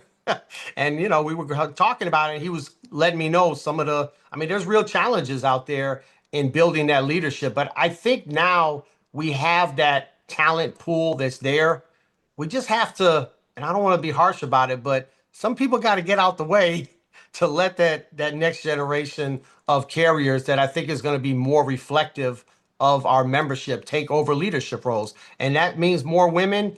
That means way more table 2 carriers, because like I said earlier, that experience is a lot different than the experience that I had when I started in 1994. And I think it's important that we have those people in leadership positions that bring their perspectives. And so I'll be working when I make appointments. I want to know, are these people that bring these different perspectives? 15 Because I think that seconds. makes stronger as a union. If I'm the president, I would get to make a lot of appointments, and that would be one of the considerations, as well as, do you ever carry mail? I want to know that. That to me, I think that perspective brings a lot to the table too. So thank you. All right, let's hear from Lew. Yeah, I believe in including everybody, and it doesn't matter to me what you look like, what you're, anything. All that matters to me is that you wear the blue uniform. And as far as, but I think that you have to be qualified. You can't just get a position because you're a certain this or that. You have to have qualifications. You have to have talent. I'm going to look to pick to bring forward those people that show talent and show that they're qualified. And who you are is who you are. But I respect the fact that we need to keep our mind on diversity too, especially with the women of the NALC and everybody. I mean, what we're looking for is the best people, and that's what we really should be looking for, and looking to bring people along to make them the best person. That's the whole thing, is help and mentor somebody to get to the, to where you are qualified for these positions, and then look at putting people in those positions. And I do agree that if I'm president, once again, and especially with the division thing, if you're good, I'm not worried about whether you were with me or against me or whatever. None of that. It's whoever's going to be going to do the work, because it's really about the members, and it's about all the members. And so that's the best I can tell you. All right. Thank you, Nicole. Yeah, I think it's real important to, recognize, the changes in our membership and the makeup of our membership, and to be inclusive with anybody and everyone, right? So when you think about when you're leaders in the union, you're always looking for more people to be, involved, right? And it's a matter of making sure that we're making the effort to reach out to our membership, to mentor them, to find out, what their interests are, get them going in that direction. It's a matter of, we've got the Leadership Academy and all kinds of things that we need to do. We should have more groups that are focused on the diversity of our union, because I certainly, you mentioned it earlier, somebody mentioned it earlier, the women in the NALC. Well, I understand that. I was the first female president of my branch. I was the first female state president for my state of Nebraska. I was the first female REA to be appointed to work in Region 5, right? So I understand, in looking at the makeup of our union and including the diversity that we have, because it is an absolute strength, right? Absolutely. Thank you, guys. So do we have any rebuttal, Mike? Yeah, I just wanted to add, there's something that is going on right now that is a problem, and that is we got these training programs, the NALC University, and there's a bunch of our people that are narrators and presenting on different topics, and maybe about 10 or 12 people total, and there's not a single person of color in the whole group. And I don't know how that happened and who made that mistake and who lapsed and who didn't make sure that when we present something to the membership that it looks like the membership of the union. And that was a mistake. Whoever did that was a mistake. We need to fix that immediately. And I have brought that to the attention of the people that put that together, and I don't know how quickly. I know they're adding people, so hopefully they'll be able to add people and fix that immediately. Anybody else want a rebuttal? Okay, with that, the next question is mine as well. It is also on diversity. Diversity is more than having different people in the room. It also means making sure every member has a meaningful opportunity to be heard, participate, and advance within the union. As NALC President, how will you identify and remove barriers that may prevent women, minorities, younger members, and other underrepresented groups from becoming active and advancing into leadership? And how will you measure whether your efforts are actually working?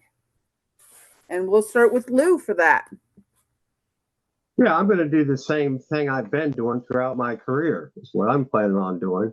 And I've always supported, I mentored I didn't mentor, but I married a national business agent who happened to be a woman. She was Kathy Baldwin from Region 10. She was the first president of Beaumont, Texas. She was an RAA. She was an arbitration advocate. She was RAA for 12 years, national business agent for 8 years, elected twice. And when you talk about the history of women in the NALC, I believe she gets sold a little short, to be honest with you. Then I can give you Monica Walker. She is a regional administrative assistant. I mentored her. I recommended her and pushed for her to become the first female RAA in Region 8. And she did become that. I can give you Antonia Shields. And by God rest her soul, she died 2 days before the convention started. But I mentored her. She was the first president of Birmingham Branch 530. She was the first female Alabama State Association president. She was the first. She was the chairperson for the Committee of Presidents. She was strong. She was determined, and I watched her grow, and I kind of learned as much as I ever taught her. But she was a great person and a great NALC representative, and you'll never see another one like it. Then I'll give you my daughter. My daughter's 32 years old. I've been mentoring her since she was born. And she was elected first branch president of branch 462, Huntsville, Alabama, arbitration advocate. She started being a steward when she was still a CCA. She does regional trainings. She worked on the NALC University project from the get, and I wouldn't trade her for nothing. I'd put her up against anybody. All right, let's hear from Nicole. Well, I think one of the most meaningful ways to show that women have a place in our union is to elect one as your national president. I have been working with all kinds of groups. I think it's important to be heard. I have spent time mentoring women. I've spent time on roundtables and explaining, some of the challenges we have. I think that should be the case for anybody that feels like they're not being included in our union, because as I said, our union is diverse. And there, we need to change with the times, and I'm willing to do that. All right, thank you. Mike? Yeah, Nicole, my daughter would love that answer. We were just having this conversation the other day at the dinner table, and she was talking about how there's never been a woman president of the United States, how that makes her feel. She's 9 years old. We're having this conversation, and I told her you were running for president of the union, and she liked that. And so anyway, she would love that answer. I would just say that. I'm not going to go tit for tat for everybody. If you look at Region 3, we have very strong female leadership in the region, including our presidents of the top 3 branches in Region 3 are women. Always promoted women into leadership, in my opinion, and we have great people, so it's not a heavy lift. The only thing that I would do differently, I think, is that when I'm making appointments as the president, I'm gonna kind of err a little bit, because you gauge people's experience, and then you gauge like their upside in the future. And I think we've erred too far on the experience side and not enough on the the upside for the future. I would take some chances. I would take some risks. I see some people out there, particularly some of our women leaders, that they need to get a more prominent role within this union, and I would not be afraid to do that at all. All right, do we have any rebuttal? Seeing none, I'm gonna turn it over to, hang on.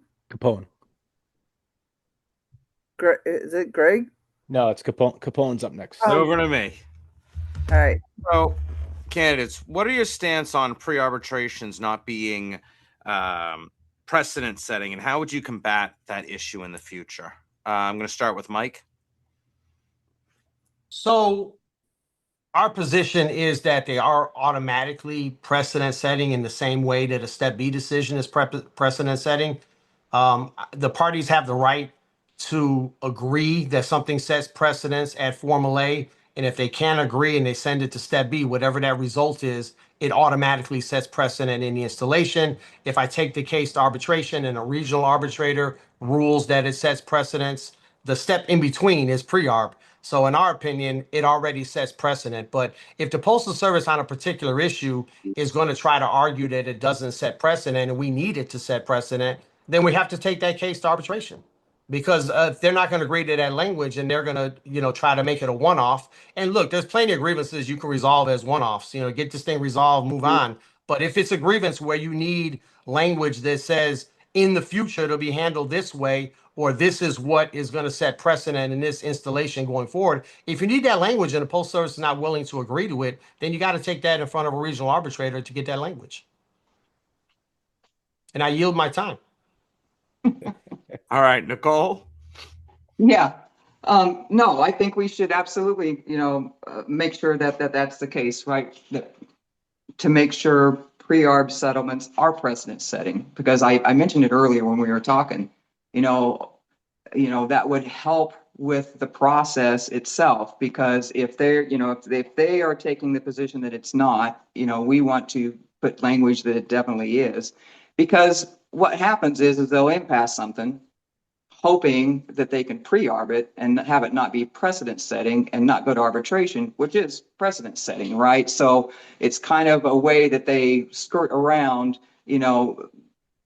that issue. So I think that's one of the things that is on our platform. That's one of the things that we want to get, that I mentioned earlier, is to make sure that all pre-arb settlements are precedent setting, because then that forces them to actually deal with the grievance at the level that it should be dealt with. I yield my time. And Lew. Yeah, I disagree a little bit with the others on this. The only arbitration award that sets precedent is a national arbitration award. Regional arbitrations do not set precedent for an installation. You could have a case that gets ruled by a regional arbitrator one way in a city, and then another regional arbitrator will come in and rule another way. We've had that happen many times. They do not set precedent. Step B decision sets precedent for the installation. A Formal A settlement sets precedent if you say it sets precedent, or come up with a resolution to dispose of future or similar related problems. That is JCAM language that was changed in 2021 as far as Formal A. Now, pre-arbitration settlements, I believe they ought to set precedent, but there's nothing that says it does. That'll be an interpretive dispute. What they are is enforceable. And I'll agree with Mike on this. If they're not going to say it sets a precedent and that's what you need, then you go to regular panel arbitration. But when you get through with that, that doesn't mean that regional arbitration decision sets a precedent. It doesn't mean that. And so the thing is, the way pre-arbs are written, you can't have language at the bottom, what they call canned language, that say this is non-citable, non-precedent setting, all that kind of thing. Can be not used by either party in future cases which may arise. If you have that canned language on there, that's a problem. But there's certainly a pre-arbitration decision is enforceable, like any other decision. Even informal Step A is enforceable. You can't set a precedent for any purpose, but 15 it certainly seconds. is enforceable. I'm done. Thank you. And does anyone have a rebuttal? Figure Mike does. No, I maybe I learned something from Lew right there. I have no problem with that. I hear what he said. I'm glad I yielded him my time to him. All right, Nicole. Yeah. That arbitrator's decision goes back to that installation, and it applies to them. And then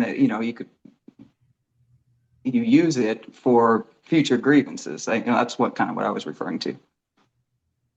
All right, I'm going to send it over to Murphy. Hey, good evening at this point. It's 9:30 p.m. Sunday, August 23rd. There is just under 300 people in the Zoom, and I think there's 100 people on YouTube watching this. So my question to the candidates, to Nicole Rhine, Mike Caref, and Lew Drass. So the stand-up slate ran on 4 principles: universal health care, forming a workers' party, 32-hour work week with no loss in pay, and trillionaires shouldn't exist.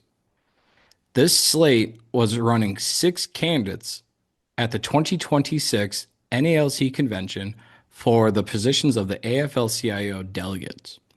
What are your thoughts after seeing the voting results? And for the listeners that don't know, at the 2026 NALC convention, there were a total of 62,842 votes were casted.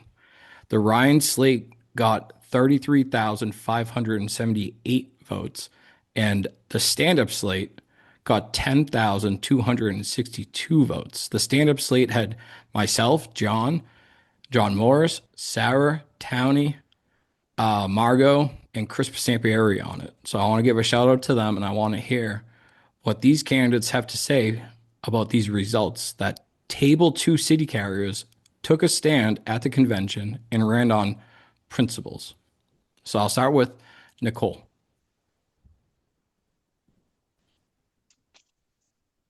No, thanks for the question. I think it's great that you got involved and got, involved in the process, that you were interested in doing those jobs. Let me think about this. I do. I think it's great that you were wanting to be involved but in the end, it was it was the delegates that made that decision, and I wouldn't want to discourage anybody based on that, because I think we're so much better together when we have all kinds of different input and thoughts on what we should do as a union. Cool. Thank you. I'll pass it over to Lew. Yeah. As far as the AFL-CIO delegate election, I think what happened in this election, that's not necessarily a reflection of this election, because that was an election that was happening at the convention. So one delegate voted unit rule for their branch. So one delegate got a whole lot more than one vote. When we're voting out here, call it in the street, it's one person, one vote. And so there's nobody that's going to be able to vote 100 times. They're going to vote once. And so the results of that are not necessarily reflective of how anything else is going to happen. I think it's way different. As far as y'all's slate, I think it's great that y'all are coming and standing up like you are. And, well, I guess I can tell you, our branch voted for y'all. So a lot of good that did you. Anyway, but that's the truth. And I think the whole election scene is completely different at the convention than it is out here now because of that reason. Cool. Thank you. We'll pass it over to Caref. Yeah, I think my branch did not vote for you guys. I'm not 100% sure, but time. We voted in block. You have to check with the president, see how that turned out. But look, I think that the slate thing doesn't help us make good decisions. And to the extent that Nicole picked the AFL-CIO delegates this time around instead of the delegates to the convention picking the AFL-CIO delegates, that's a negative. That's not a positive. Do I think it has a big impact? No, because first of all, there's not going to be, there's not another AFL-CIO convention until 2031, and we'll probably have an opportunity to vote again in 2030 or whatever. The Constitution doesn't say specifically when our election for AFL-CIO delegates has to take place. So I don't know that it's that significant, but if we're going to have a discussion about who we want representing us to the AFL-CIO, there's a better way of doing that than just saying, hey, these are the people I support and you guys should vote for all 7 of them. And I want all the big branches to pool their votes together and vote for them. I don't think that's a good process. I'd like to lay out a little bit more informative process where you get more information about the different people and ask the delegates to vote for who they think best represents the NALC's values when we go to the AFL-CIO convention. Cool. Nicole, you have a rebuttal to Mike or Lew or anything? No, I'm good. Thanks. I'm Lew? okay. All right. And before I pass it along, solidarity with everyone that voted at the convention and stood in line for nearly 2 hours to cast a vote for the AFL delegate positions. So clearly, the membership is hungry for a fight for the 32-hour work week, for a workers' party, to tax the rich, and universal health care. So maybe our union will start becoming a fighting union like Vince Sobrato once tried to do.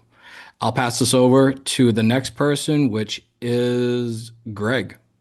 All right, just switching it up a little. So you guys are going to tell us why we should vote for you. Can you tell us why we should vote for one of the other 2 candidates on tonight? We'll just focus on the 3 people here tonight. So Nicole, why should I vote for Mike or Lew for president? Why should you vote for Mike or Lew? Yes. What are their qualities? Say something good about Mike and Lew? What would make them a good president? Say something good about Mike or Lew. Okay. Well, I think they both care about the membership. That's why they're doing what they do. That's why we're all running for president. They care about our union. So I would say that about both of them. Mike, say something about Nicole or Lew that you would positive. Well, for Nicole, she's absolutely right. It's time that we had a woman as president of this union, and so that would be one very very good reason to vote for her. And nobody's going to outwork Nicole. She works her tail off for this union, always has, very dedicated. You're not wasting your vote there at all. Lew, I love Lew because he gets stuff done. Lew has a way of cutting through the noise and getting to the answer. And letter carriers need some W's right now. Tired of taking these L's, and Lew is a guy that can get stuff done. Get stuff done. Lou, same question about Nicole and Mike. I think Nicole is very talented. She's dedicated. She's a hard worker.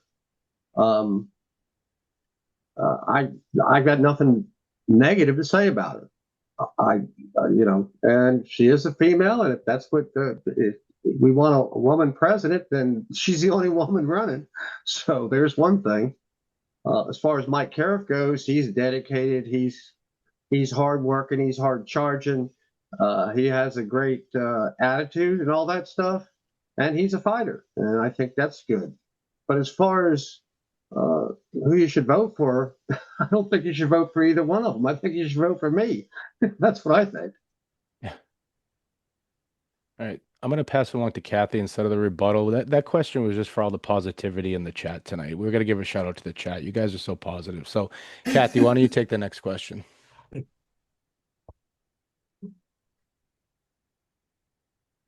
Kathy, you're muted.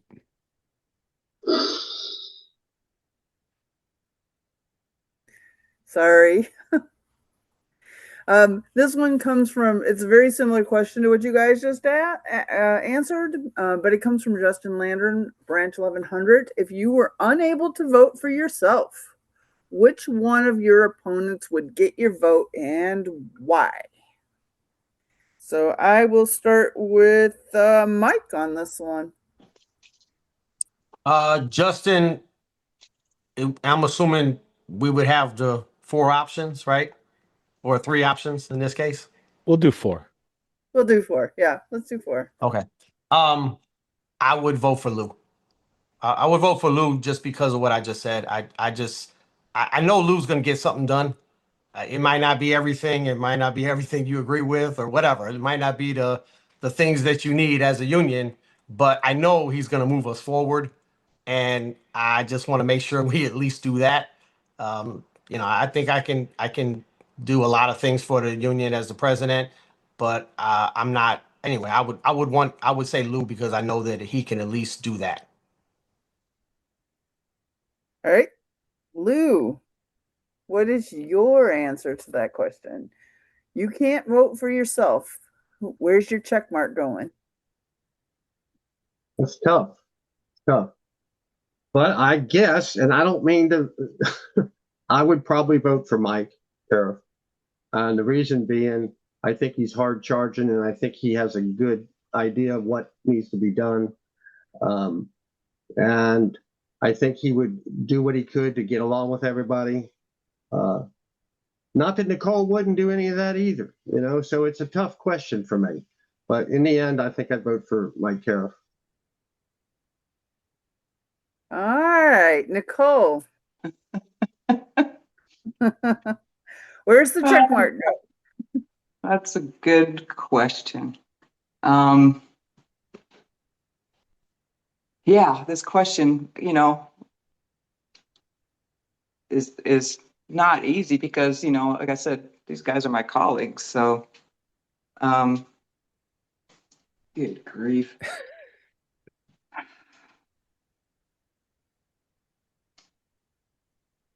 Well, wait.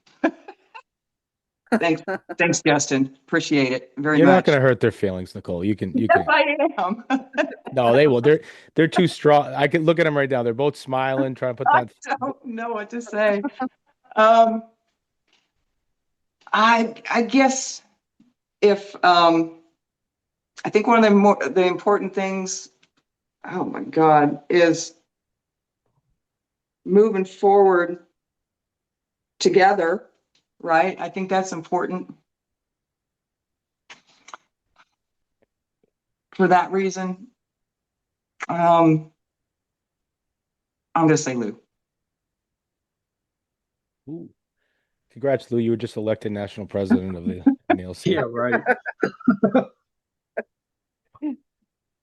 I don't think we need a rebuttal on that, do we, Kathy? No, I don't think so. But thanks for all your answers, guys. I'm going to go ahead and turn it over to Greg. Greg, you get it right back in. I get it right back. All right. This will be a quick one. What does the NALC look like in 4 years? And beyond that, what does the United States labor movement look like and why? We're going to start with Nicole. We'll give you a break. We're going to start with Mike on that one. Well, I don't know. I think that the labor movement, we're losing density. I think that obviously the organizing, I know that when Trumka was the president of the AFL-CIO, he talked about how the conditions appeared to be favorable for organizing, meaning that you had a high favorability for unions and you had workers getting screwed, and so you put those two things together and you think that people will be flocking to unions and that we would be able to organize people into the labor movement, which makes us all stronger. And that really hasn't panned out. And obviously he's passed away and, we have a new president of the AFL-CIO. And so I don't know where this thing goes. I think we can play our part. And that would be in making sure that delivery in this country is done by a uniformed, unionized letter carrier that's paid a good wage and is treated with dignity and respect. And I think that that does help the overall labor movement to have that presence. We get out there, we do like the food drive on the second Saturday of every year. And a lot of the other unions and the community groups, they get involved in that. And that's us showing our value to the community and having a good contract and having a union presence, which is not guaranteed at all. I mean, this thing is going in the wrong direction. As I talked about earlier, Amazon is stealing our work. The gig economy is stealing our work. All delivery should be us. We're already going to that house anyway. We should be delivering the things that those people are ordering online, or if they're getting a letter or whatever. And so 15. that is something that we as a union really have to focus on. And I think that would help the entire labor movement if we were able to play that role and to help organize the delivery drivers that are not in unions right now. Lew? Yeah, what does the NALC look like in 4 years?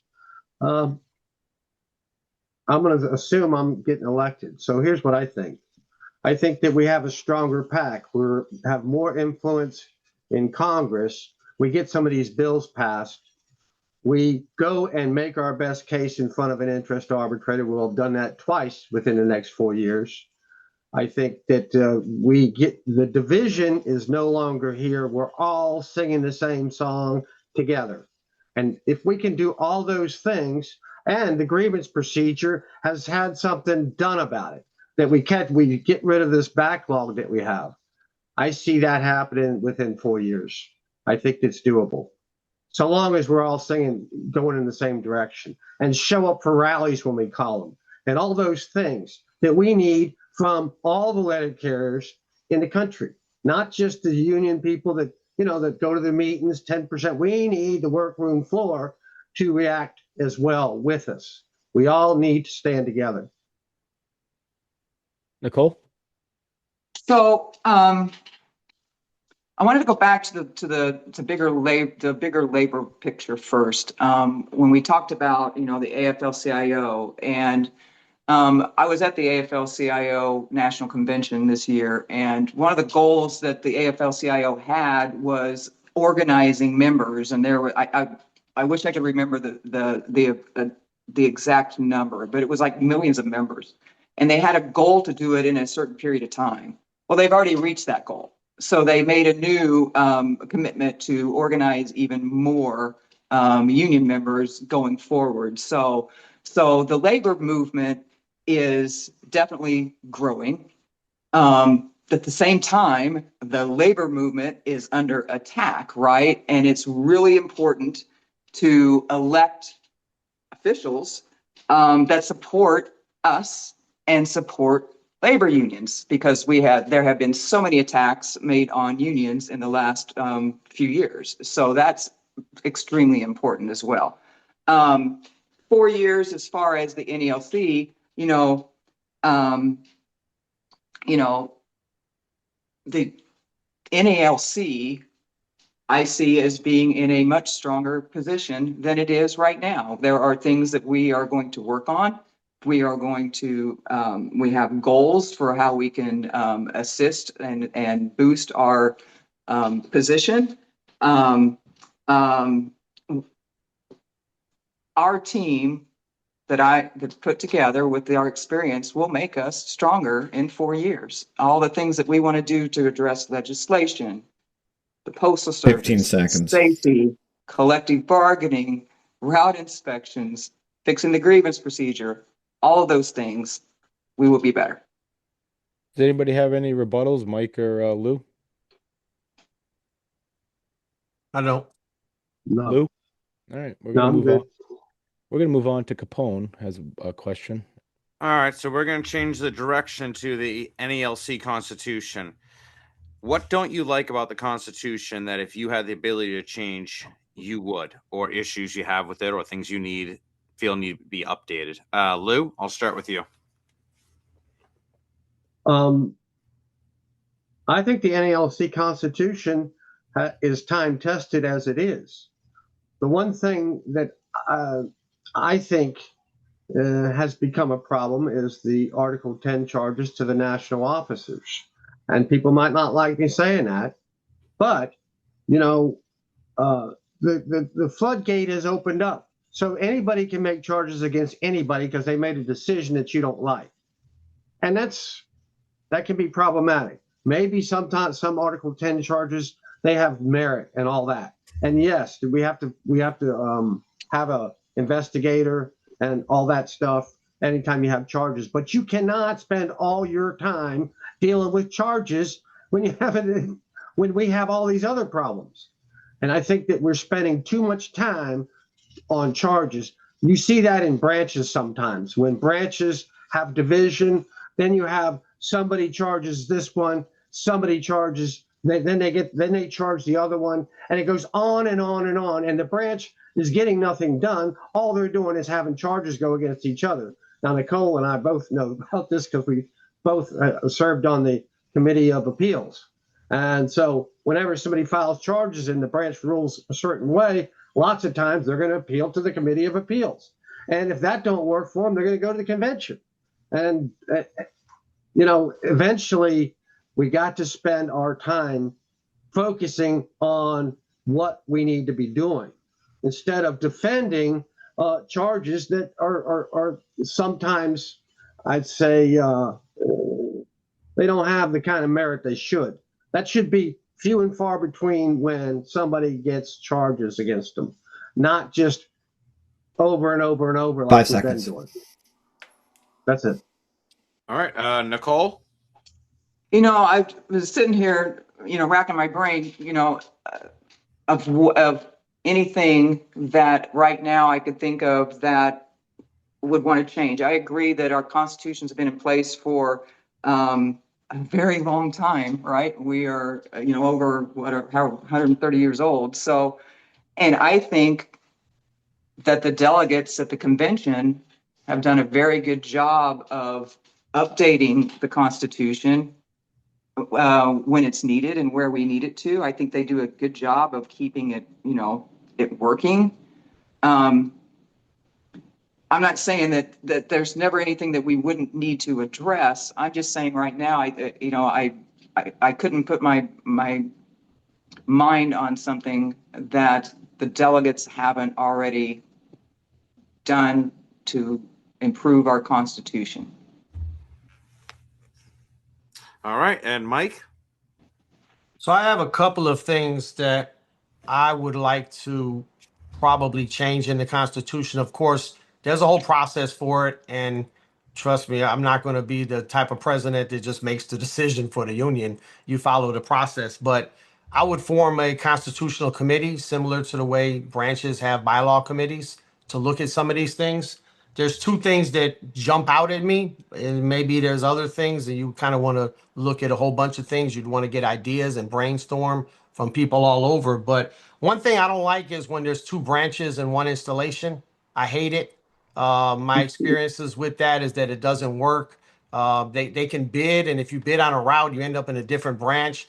I think that the whole concept of membership in a union, when you join the Postal Service and you get assigned to a particular post office, that indicates what branch you're in.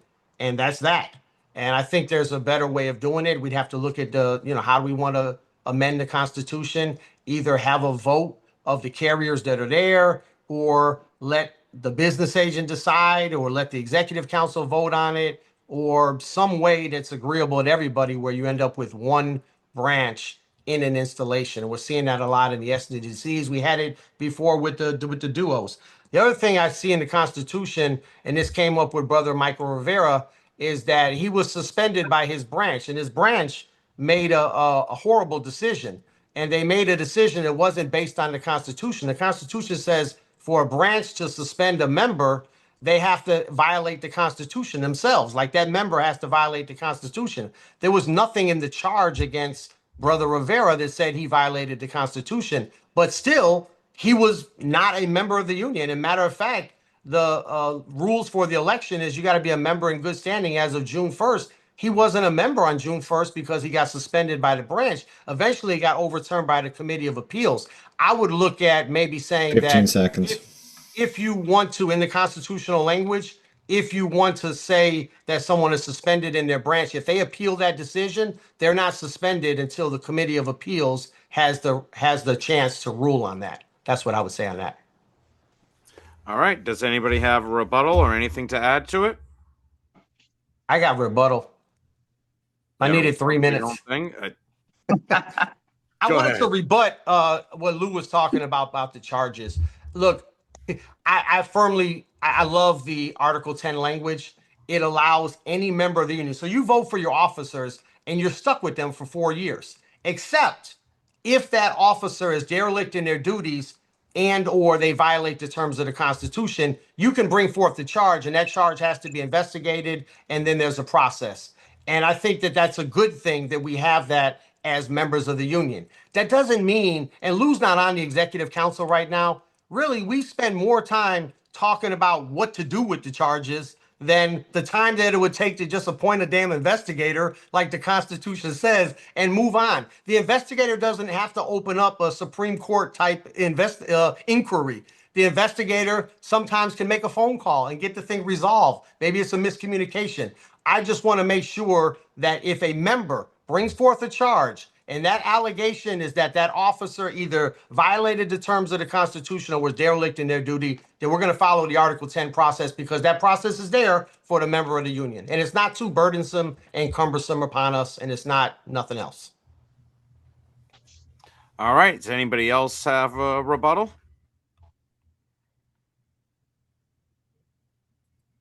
All right. With that, I'm going to send it over to Chris Presampieri.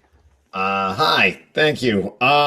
So just want to figure out what we're doing here. All right, let me just ask one question here. One for me. For anybody who's ever written a repair slip, I don't know how it is everywhere else, but our vehicles come back in almost worse condition from the VMF. This has been a constant problem at my office and many other people's offices. I'm the safety guy, so when someone says my horn's not working or my e-brake doesn't work, I tell them to write it up, and then it comes back, it's not fixed, or it's not fixed properly, and then people lose faith in writing anything up. And we've had tie rod snap, we've had vehicles have fallen, these LLVs are falling apart, and they're dangerous. And every time I bring up to management, well, we can't. There's always like, well, they're different than from us, we can't do anything. But what would you do to ensure that that members can write things up and it will be taken care of? It'll be done with quality. And when they get it back, it'll be brought back in a better condition. And I'll give that to Nicole. Yeah, I mean, if you're sending up something that it's not getting fixed coming back, that's definitely an issue. So, whether it's, initiating a grievance or whether it is dealing with it and talking to, counterparts at the Postal Service, but that's I mean, that's unacceptable. So, you know, when that happens, file a grievance. If there's no resolve to that, you know, we absolutely need to deal with it at whatever level of the union that we can. It's Next too up, important. It's too important. Yep. I got Mike and then Lew. So this is the classic example, what I was talking about earlier. There's no accountability in this organization.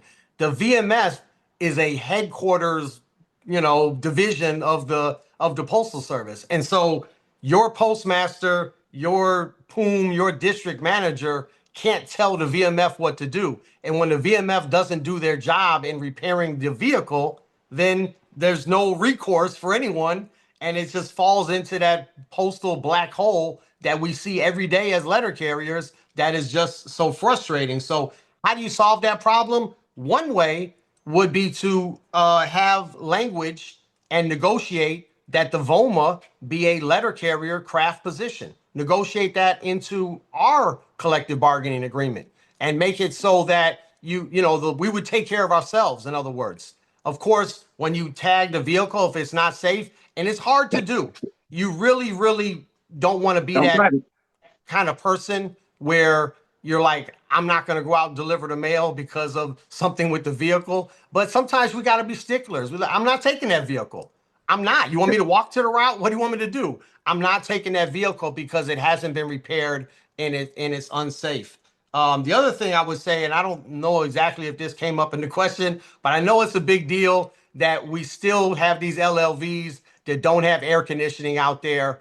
The UPS contract, they were able to negotiate language about air conditioning. We need to negotiate language that has a clear timeline for when we're going to get the next generation delivery vehicles and when these damn unsafe LLVs are going to be tabled and put out of commission so that carriers can have safe vehicles when we're out there performing our duties.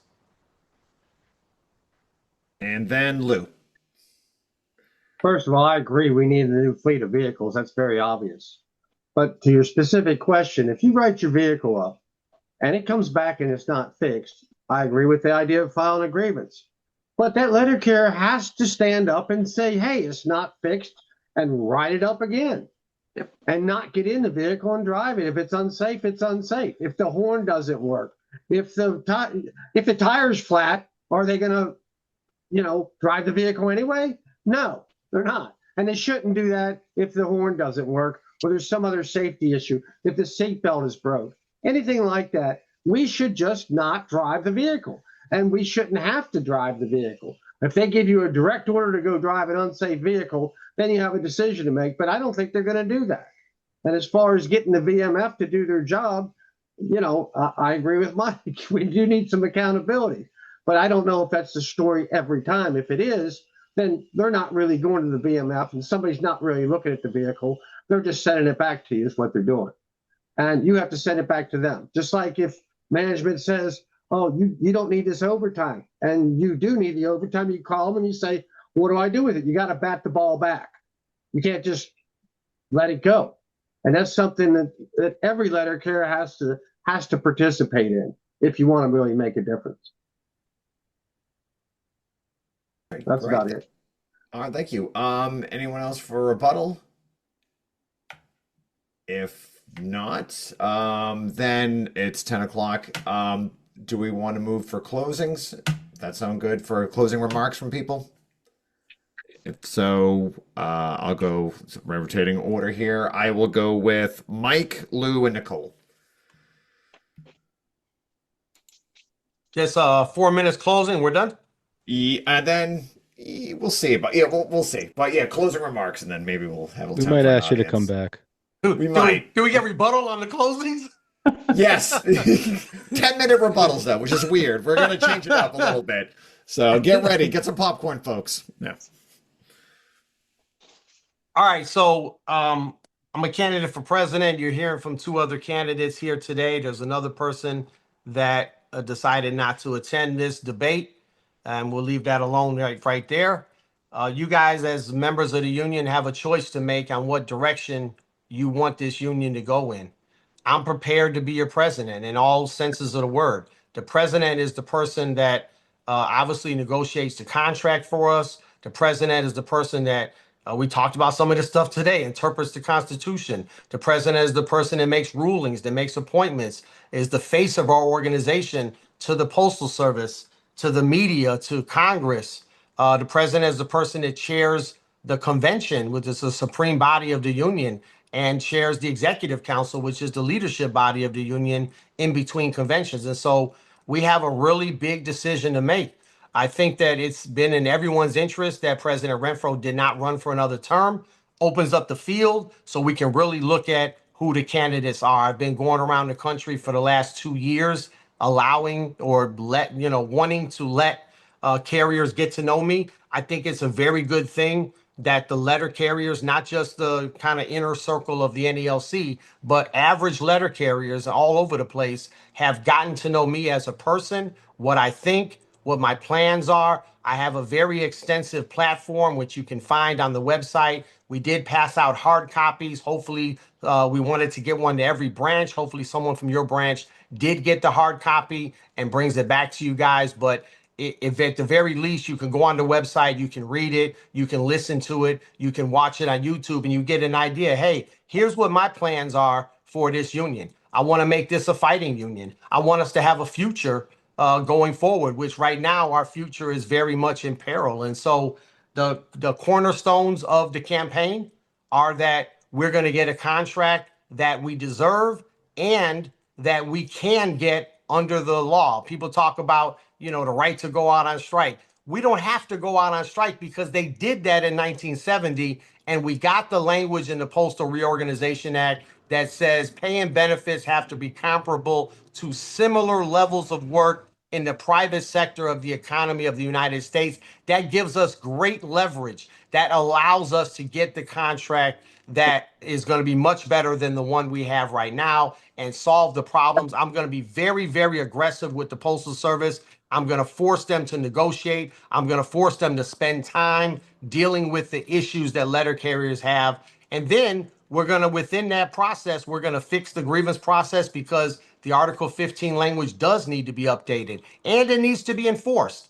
And I've been a very big advocate for enforcement of the terms of the dispute resolution process. Some of the other colleagues have not. They have not been voices for getting us the contract that we deserve. They have not been, I'm talking about other people running for president. They have not been the voice of people that, they have not been the voice to say the contract that we deserve. They have not been the people that have tried to make a change in the grievance process in the way that I have and the role that I've always played. And then you look at the United States Postal Service and the waste and the dysfunction and the no accountability. And then you say, what is the future of us as letter carriers within the delivery market? We lost 11% market share in delivery to Amazon last year. If that continues, we're not going to have a postal service because we know first class mail is going to continue to go down, and the parcel volume, which is the delivery of the future, has to come to us if we're going to be that unionized, uniform delivery mechanism for America going forward. Seconds. We have to get united as a union. And I think that once we have a vision and we're clear about where we're going, and I bring the passion and the carriers know that an actual letter carrier is representing them as their president, I think that brings everyone in, and there's nothing that we can't accomplish together as letter carriers. All right. Thank you for that, Mike. Next is Lew. All right. I already talked about why I believe I'm most qualified for president as far as positions I've held. You can add to that shop steward, arbitration advocate, director of education, vice president, president of the Alabama State Association. I believe I have the most experience at negotiating at the national level out of any of the candidates. Like I said, I've never done the financial side of this. I haven't done it, but nobody else has either. What I have done is served as chief spokesperson on 3 different contracts for bargaining for work rules. And I've done Article 8, 12, 15, 16, 17, 19, 28, 30, and 31, and led bargaining for those things and all the memos that go along with that.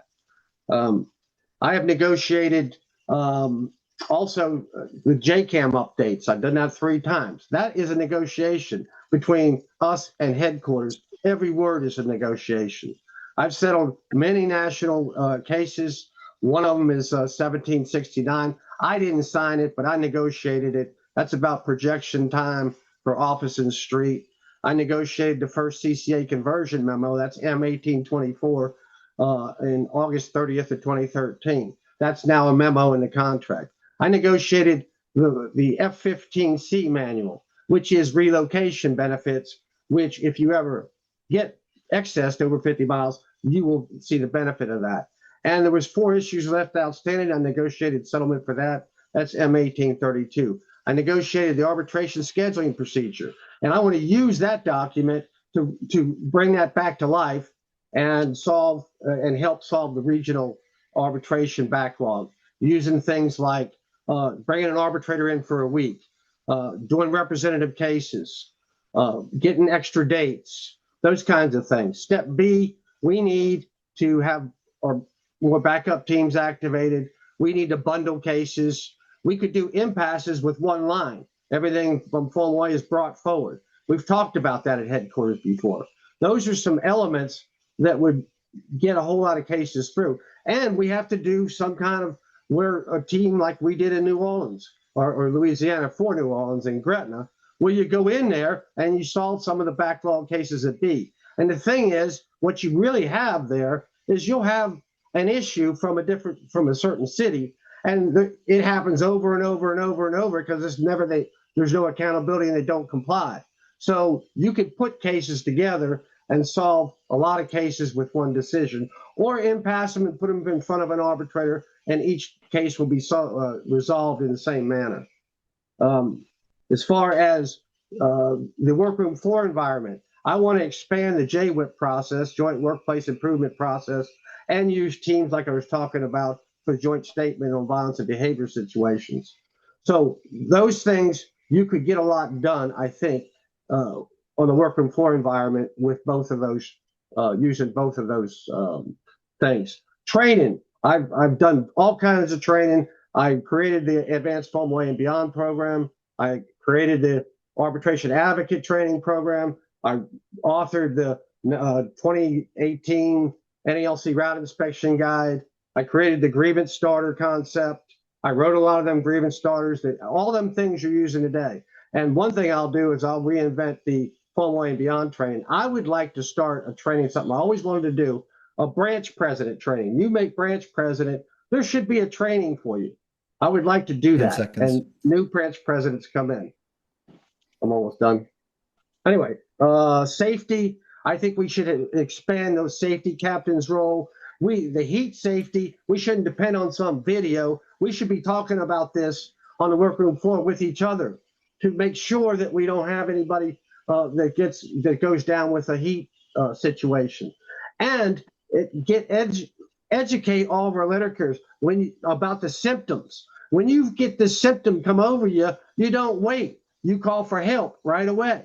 And that's something that everybody should naturally know, but they don't. As far as legislation goes, everything I said, plus doing the reforms, because we have to make the Postal Service financially stronger. And that's going to be part of our interest arbitration case as well. Okay, thank you for that, Lew. And finally, Nicole. Yeah, thanks for putting this together tonight and allowing us to have the opportunity to talk to the members. Just to reiterate, I am an active letter carrier from Lincoln, Nebraska, and I wanted to give you a little more information on my experience because, the president of our union has to be able to work on all kinds of different things. They have to be knowledgeable about everything in the organization. So I started out as a steward. I was a steward in my branch. I was the branch secretary. I was the branch president, where I dealt with management all the time, filed grievances, represented my members. I was also an arbitration advocate. So I have advocacy training, and I used to go in and arbitrate for our members. I was the state president for the Nebraska State Association. So I have a lot of experience in dealing with legislative issues. I've worked with the AFL-CIO, so I have lots of contacts over at the AFL-CIO. I've been doing that for years. I was an REA where I dealt with the daily problems that come into the National Business Agents Office. I dealt with all kinds of contractual things there. Then I became the Assistant Secretary Treasurer, where I dealt with the Constitution and bylaws and had oversight of a lot of different things over my time there. I was over Customer Connect. I dealt with DRT. I was part of the bargaining committees. I've been part of the bargaining committees for 17 years. And I've actually written language as well. I have, in my role as Secretary Treasurer, I have done many things. I've created training. I've created branch officers training. I deal with all kinds of issues in helping branches. I know the financial ins and outs of our union, and I understand all of that. And I'm coming in with a team that is experienced and ready to work on day one and be laser focused on all the things that we have to address. And I'm very excited to be on a team with the folks that we have. I really believe in them. I really believe that we have the experience we need to start on these issues on day one that are so important. And there are so many issues that we need to address, right? We have to, be focused on the collective bargaining. We have to be focused on legislation. We have to get together with our partners, and we have to come up with ways that we can do things for the Postal Service. We have to do legislation in order to address the issues with the pre-funding and having the money invested. We have to have legislation that would work towards raising that borrowing authority for the Postal Service. There are so many legislative things that we need to be working on, and also be focused on the legislative things for our members. We will be focused on improving things and for letter carriers. We're looking into how we can improve safety on the street. We want to deal with the heat safety. We have ways that we want to improve the DRT process. We have ways that a plan for dealing with all of those things. And I have experience in all areas of the NALC, and I have spent my career working my butt off for you, and I will continue to do that with the team that I have. Thanks. I'd like to say a few words to close it out a little bit from Postal Rosies, if that's okay. Thanks. So I just want to take a moment to thank each of the candidates for coming on here, and most importantly for your willingness to serve our union. We have a great union here, and we need some great leaders. Running for office takes a lot of courage because you're putting yourself out there, putting your ideals out there and your record out there. And whether we agree with your positions on them or not, you guys deserve all the respect for doing as much. And I want to thank everyone who participated tonight, especially Next Generation letter carriers, for agreeing to do this with the Postal Rosies. I really had a lot of fun with you guys putting this together. So I appreciate that. And also the people who took the time to listen. Engaged and informed members makes our union stronger. Elections can sometimes divide us, but when all the votes are counted, we are all brothers and sisters of the same great union, the NALC. Those challenges facing letter carriers are bigger than any one candidate campaign or election. So to all of our candidates out there, thank you for stepping forward and for sharing your vision. And thank you for your commitment to the NALC. And to our members, listen, ask questions and get involved. But most importantly, vote. Thank you guys. Thank you, everyone. And have a great night.